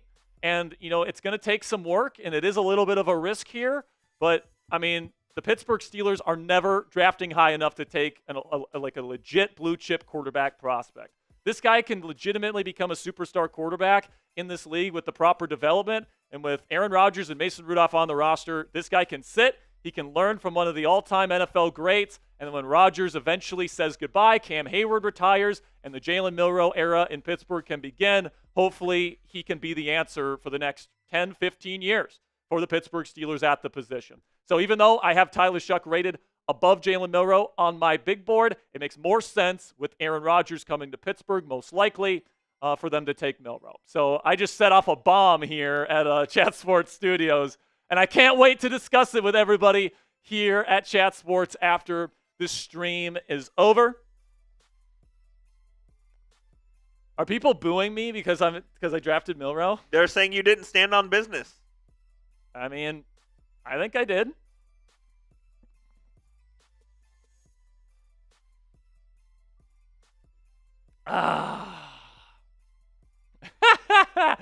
Oh my gosh, this is hilarious, man. I knew exactly what the reaction was going to be, too. I cannot. What do you guys think, man? Would you have rather taken Shuck here, or do you think I made the right call with Milroe? Because, from my thinking, Milroe's got the higher upside. And it's like if I'm drafting him to play right now, it's not even a discussion. Tyler Shuck's better, man. But Jalen Milroe, man, this guy's got incredible physical tools. He could be a legitimate superstar in this league if he hits. And if you have Aaron Rodgers coming into your building, which I fully expect at this point, I think that you give him the proper time to develop in this offense. So I'm excited for the future of the Pittsburgh Steelers. You got Derek Carman, Jalen Milroe. You're going to be able to take a really good running back on day 3 in round 4. Just look at some of the running backs that are still available. Dylan Sampson, R.J. Harvey, Damian Martinez, D.J. Giddens, Jaden Blue, Jarquez Hunter. I mean, Bashal Tootin. Got a lot of really good running backs still available, man. So here, I think we can take a look at top running backs available here. Here's our list. What's that? Here's our list of top running backs still on the board. Yeah, so here's ESPN's top running backs. DJ Giddens, who the Steelers have shown a lot of interest in. I really like that. Then you got Devin Neal, who's a really good football player. R.J. Harvey, I love out of UCF. Really great patience, and I think he's got a chance to be a star, man. I really do. I think that he's an awesome player. Got great numbers there at UCF. Trevor Etienne, kind of a third down back out of Georgia. That's really, really twitchy and explosive. Dylan Sampson is the number 5 running back available. Damian Martinez is still on there. Bashal Tootin, who the Steelers like. I mean, you're getting a guy in Jalen Milroe here to develop for the future, which is exactly what the Steelers, fandom wants. I think if you get Tyler Shuck, it's a guy for right now, but they're expecting to get Rodgers, so it doesn't make sense to get him. All right, I think if I were the Cleveland Browns, in round 2 or round 3, I would have taken Tyler Shuck. If I were the New York Football Giants, I would have thought about maybe Tyler Shuck. If I was the New Orleans Saints at some point during this draft, I would have thought about Tyler Shuck if I didn't take Shad Orleans at number 9. But for the Steelers in this particular pick, even though I have Shuck definitely ranked higher than Jalen Milroe on my big board, for this situation, it makes more sense to go with Milroe. It's just plain and simply the way it is. And sometimes that's the way it works, Coop. Sometimes that's the way it goes. Sometimes your lower rated player makes the most sense, whether it's because of scheme, whether it's because of upside matched with time to develop, like we're doing with Milroe here. Some of the other picks after we took Jalen Milroe at number 83 overall. Kyle Kennard, an edge out of South Carolina. That's a reach for Tampa Bay, in my opinion. Ty Hamilton, defensive tackle out of Ohio State. That's early for Ty Hamilton, man. Wow. Josiah Stewart, edge rusher out of Michigan. Oluwafemi Oladejo, edge rusher out of UCLA. Is that early for him? Oluwafemi? Yeah. No. Okay. No, there's a lot of mock drafts that have the Commanders taking him in round 2. Oh, wow. So good player, man. New to the position, still learning the position, but got a really good cross chop, really athletic. He's new to football, right? And Joey made that pick right there, so he's heard me talk about Femi on the Commanders report quite a bit because the Commanders have really shown a lot of interest in him. So must have rubbed off on him a little bit. Pause. Darian Porter, a really crazy athletic, super toolsy corner out of Iowa State, going to Jacksonville. He reminds me a lot of Zion McCollum of the Tampa Bay Buccaneers, where came out of what was that? Houston Christian or something like that, and he was just raw, man. Like he just wasn't very good in coverage. Still had a lot to work on, and he did a really good job developing with Tampa Bay. I think Darian Porter is kind of that next project, but potential number one corner in this class. Coming up here to finish out, 89 with the Texans coming up. Then you got the Rams, the Ravens, and the Seahawks. God, dude, I cannot wait for the shitstorm I am about to walk into. I was going to say, are you ready to stand on business? I'm ready to stand on business. All right. As long as you're ready. Like Jalen Milroe is my QB4 in this class. Tyler Shuck, but he's got the highest, literally the highest potential grade out of any quarterback in this class. Like his upside is even higher, theoretically speaking, from a physical standpoint than Cam Ward. A stronger arm, faster, all these different things. If he develops in the league, he's gonna be special, man. He is. So, I mean, Chris Collinsworth had the Steelers taking Jalen Milroe in round 1. If I'm getting him here in round 3, I think that's the right value for Milroe, and I'm happy about it. Gary says, Jack, I would hold Rodgers to his comment. I'd take $10 million. He didn't say a year. Give him 5 a year. I think he meant $10 million a year. Yeah, exactly. So, listen, man, he's going to – I think that's what the contract's going to be. I really do. I think he's going to sign a contract, 1 year, $10 million. I think that's what it's going to be. And that's going to actually leave the Steelers with a little bit of wiggle room there. Like, they can make another trade. If they sign him to a $10 million deal for one season, they'll still have over $18 million in cap space. So they could still make another move if they wanted to with that kind of money.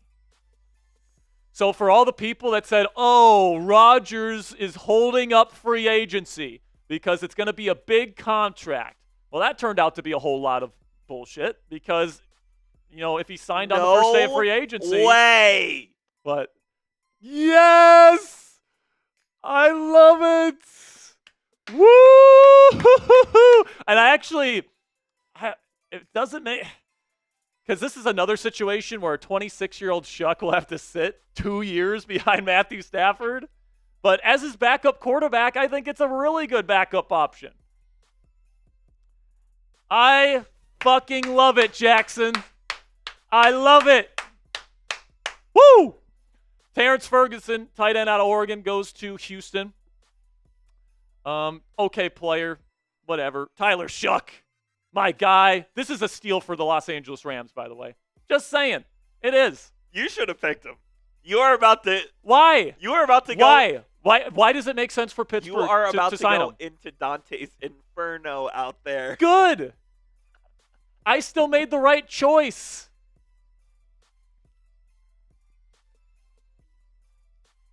I haven't changed my rankings. Tyler Shuck is still the better QB prospect on my big board right now. Because Jalen Milroe right now is not a very good quarterback. Tyler Shuck's a pretty good quarterback right now. And he's got some decent starter upside. Jeremy said Sperry talks about it. Durham's a man of action.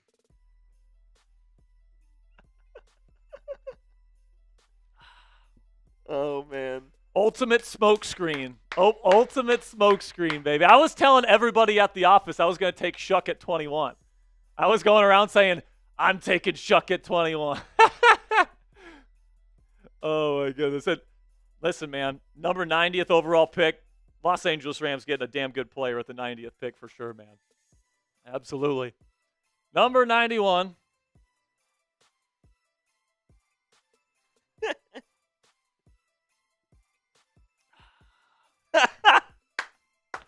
The production's going off.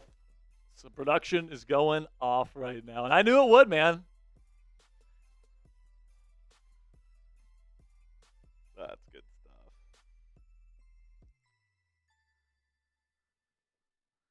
Ooh, I like this pick by the Ravens. Kobe Bryant. So that is it's a good player right there, man. A frisky player. I think he's going to have to be a nickel in the league. He's going to have to play slot. But he's physical as fuck. He likes to get in people's faces. At Shrine Bowl practices this year in Frisco, you could literally hear him talking shit to people in that indoor practice facility that they have. Like, he's awesome, man. I love his personality, but he's super tiny, super skinny. So I think he's going to have to play in the slot, but damn good player for sure. How many more picks we got here? We got quite a few. We're 10 to 12 more? We still got, it gets to 102, 103? Yeah, 102, I believe.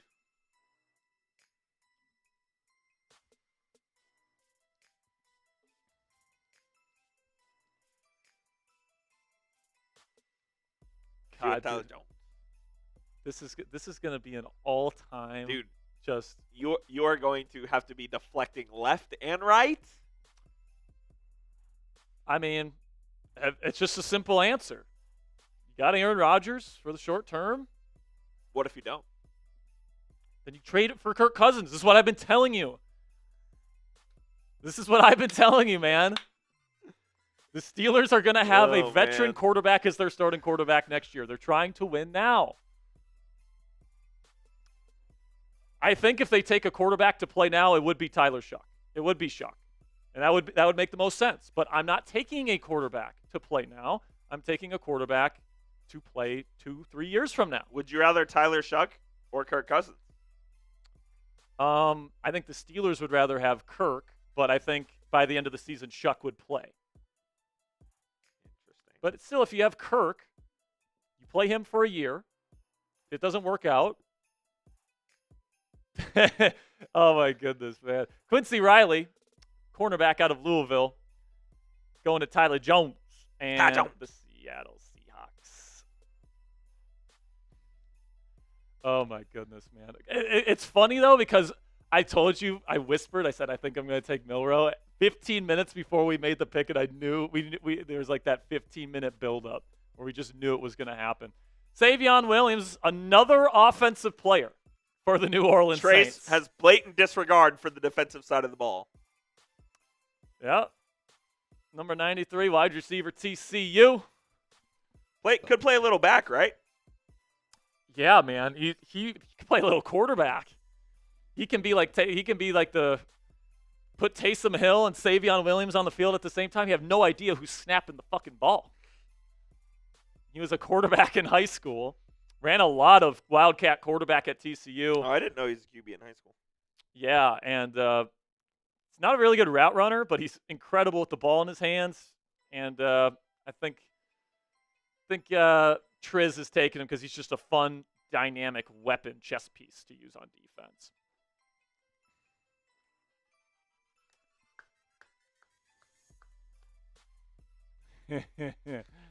It's so funny though that Durham is the one to take Tyler Shuck. You have stirred the pot. Good. This pot needs to be stirred. Discussion needs to be had. Embrace debate. Embrace debate. That's awesome.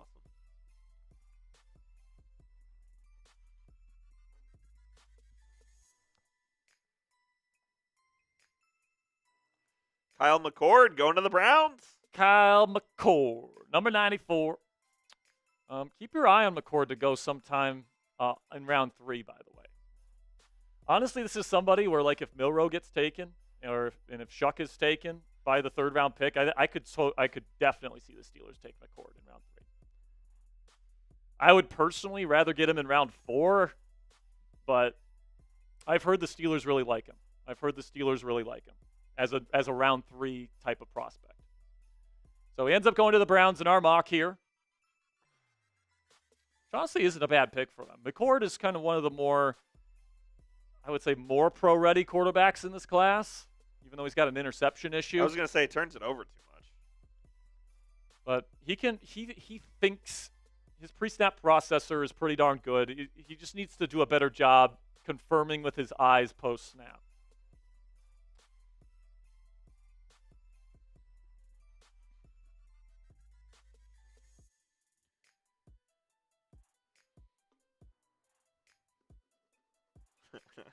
$2. Bob Locke says more Coop pressures Jack the higher. Pressures Jack the higher his voice gets. Yeah, man. Jack's going to have a lot of heat in the bullpen after this. I am, because listen, man, I've been Tyler Shuck's kind of advocate in this office. Pretty consistently. I stick up for the guy when people shit on him in the office. Let's put it that way. And of course, I was smoke screening everybody this leading up to today, saying I was definitely taking him. But Milroe falls, and I think that he's the better, more upside type of pick. I don't want Tyler Shuck playing his first game for the Steelers when he's 28 years old. And if Rodgers wasn't on the table, would have been easy Tyler Shuck. Easy Tyler Shuck if Rodgers was not on the table. But because I think there's a really good chance Rodgers signs with the Steelers, Milroe's the pick. Devin Neal. Read JTC's. Oh, $5 says, why would Cards take Jackson? They have Kyler Murray. It was simulation. It was a simulated pick, JTC. These simulators can make weird picks like that. I don't think he would have been taken. But even if Jackson was there, I'm taking Milroe over him, because for what that specific pick is for is to get a developmental quarterback with high upside. Jalen Milroe's definitely developmental, and he has the highest upside out of all the quarterbacks that were available. Does he need a lot of work? Yep. Do I trust him to start a game in his rookie season? Hell no. But you got Aaron Rodgers and you got Mason Rudolph. You don't need Milroe to play right away. So that's what I got. Devin Neal, running back out of Kansas. Of course, Tyler Jones takes his Jayhawk running back there. Had to.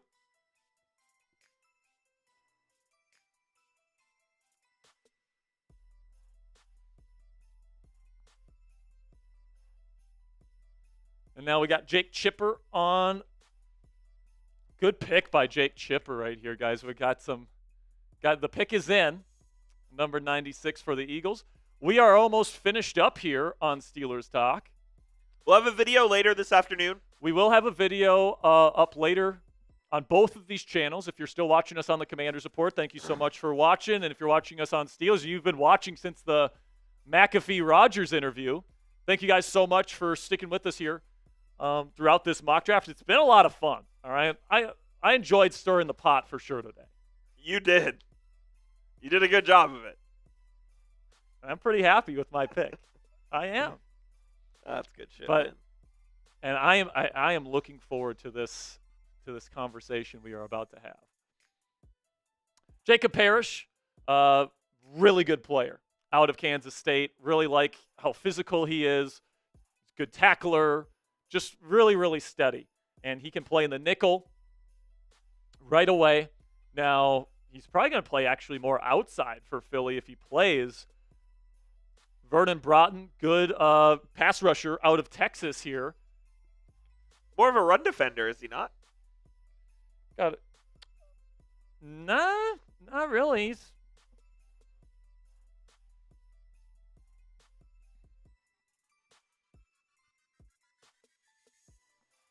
We got a Venmo here, Coop. Oh, let me. I need to pull that in real quick.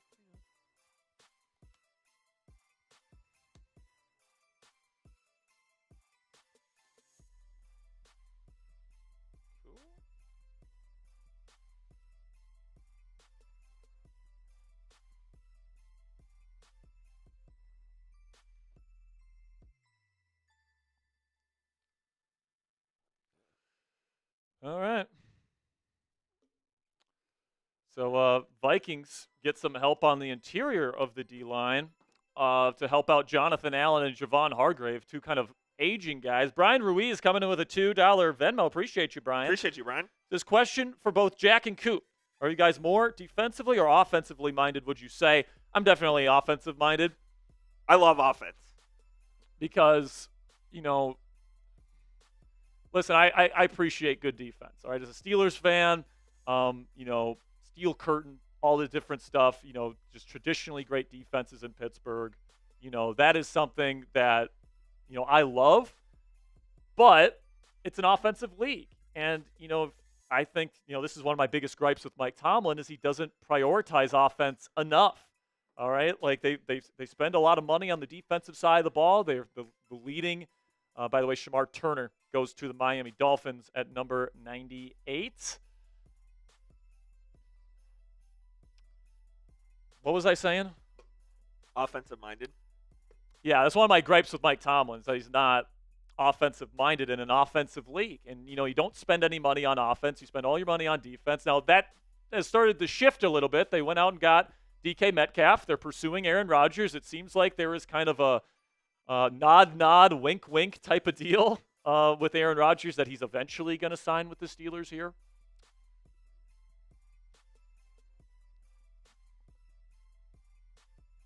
Is this going to be RJ Harvey here? Oh, it could be. Pair him up with Tyrone? MG loves RJ Harvey. RJ Harvey's my dog, man. I really have to waz.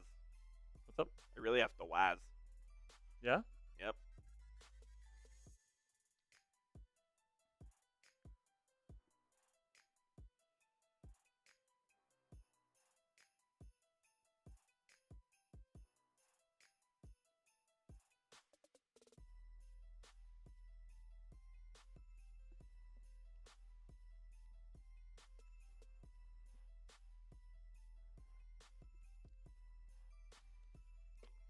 We are approaching the end here, and then Steelers fans, I'll have a video up on the Aaron Rodgers, my takeaways on the Rodgers thing that happened on. There's R.J. Harvey, great pick by the New York Football Giants there. Good, I think good over. It's Miles Frazier. Ooh, big old Miles Frazier instead of running back here. Guard out of LSU at number 99, helping out their O-line. So no R.J. Harvey. Did they put R.J. Harvey in there just because they assumed it was going to be him?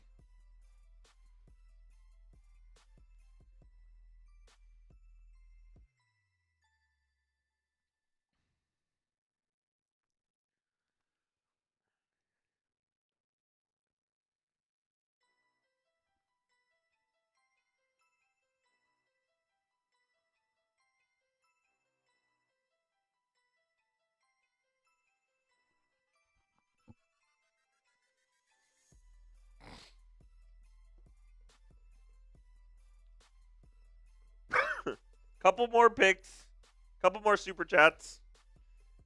And by the way, Coop, I think if Tyler Shuck was 22 or 23, I think I would have taken him over Milrow. Would you have taken But him like the over? fact that he's 26 and you're drafting him to sit for at least a year, maybe even 2 years. If he's 22, That is the determining factor for why I didn't go Shuck. if he's 22, would you take him over Ward? No. Ward's better. Ward is better, has better anticipation, better pocket presence. He handles pressure better. I really like his playmaking instincts too. I like Shucks too. Like I'm still a Shuck guy. It's just if you're drafting a quarterback to sit for at least a year, maybe 2 years, I don't think you draft the guy that's 26. JTC says, I really enjoyed watching the show. $10 here. Appreciate you, JTC. It would be no fun if we couldn't raise you or razz you. I wish there were more picks so we could give you more shit. Great job, Coop and Spare. Thank you, JTC. Appreciate you, JTC. You're a real one, man. $2 from Gary Frank says, how is our schedule for next year? Easy, hard. It's a second-place schedule, so there's that. We don't have the order yet. We don't have the order. I'm pretty sure we can look up the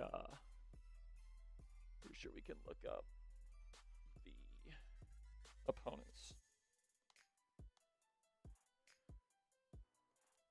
See, I already know what the response is going to be when I walk out there. It's just going to be boos. They're just going to be booing. Oh yeah. You know it's coming. I'm just you know what? I'm just going to You're preparing yourself? I am standing on business. I'm getting ready to soak it in. You're getting ready to all what? of the outrage. Charles Grant, good pick here for the 49ers. Offensive tackle / guard prospect out of William Mary. Really good physical profile. Think that he could be a pretty darn good player eventually. Might need a little bit of development, but 49ers need to start building up that O-line for the future for sure. So our home opponents next year, Coop. We have Baltimore, Cincinnati, Cleveland, Buffalo, Green Bay, Indianapolis, Miami, Minnesota, and Seattle. It's looking like Green Bay is going to be the Ireland game. So, and then the away teams are Ravens, Bengals, Browns, Bears, Lions, Chargers, Patriots, and Jets. And that will conclude our mock draft. Is it 102 picks? That's it. All right, so Dorian Strong, cornerback out of Virginia Tech, goes to L.A. I actually kind of like that fit for him. He's a good, solid player. And then Jared Ivey, edge rusher out of Ole Miss, big player, but I don't know, man. He's got some athletic limitations, let's put it, going to the Detroit Lions. So, all right, to recap what we did here, pick number 21 for the Steelers, we took Derek Harmon, really good, very solid defensive tackle that's going to be a 3-down starter for them eventually and be a rotational piece for them right away. Makes them one of the most deep defensive tackle groups in the entire league, in my opinion. And you combine that with the edge rushers that they already have, there's no excuse for this front not to be one of the best in football. Then I take the 22-year-old with high upside, Jalen Milroe, to back up Aaron Rodgers for at least the next year, but potentially the next 2 years, all right? Like with Milroe in there, my message to Rodgers is, hey, you want to be here for 2 years? We're perfectly fine with that. Milroe needs time to develop, and the more time he has to learn from you, the better. And, with me trying to draft a quarterback for development, it doesn't make sense to draft a 26-year-old Tyler Shuck, even though right now he is the better player and the better overall prospect, in my opinion, than Jalen Milroe. So that is my reasonings for the 2 picks there. And by the way, a lot of good running backs still on the board heading into round 4 for the Steelers. R.J. Harvey, Giddens, Sampson, a lot of guys the Steelers would love to get. Bashal Tootin. Then for the Commanders, in number 29, I took Jaden Higgins, wide receiver out of Iowa State. Love Higgins' game. I think he's going to be a potential future number 1 in this league, which solidifies the wide receiver 1 position for Washington for a very long time and gives them a dynamic wide receiver duo. Then Kevin Winston Jr. in round 2. Coming off an injury from last year, but his film is unbelievable, guys. I think he's going to be a great player on day 1, and I can't wait to see what he would do in this Commanders defense moving forward. Then, there's still some really good edge rushers still on the board for them to consider heading into round 4 as well. And hopefully they can maybe even trade for Trey Hendrickson and really put a bow on the offseason. All right, man, that's going to be it for today's live stream. I appreciate each and every one of you guys for making it to the end of today's live program. Again, we're going to have videos for both the Commanders and the Steelers that come out later this afternoon. So click that subscribe button and turn on those notifications for whenever those videos come out.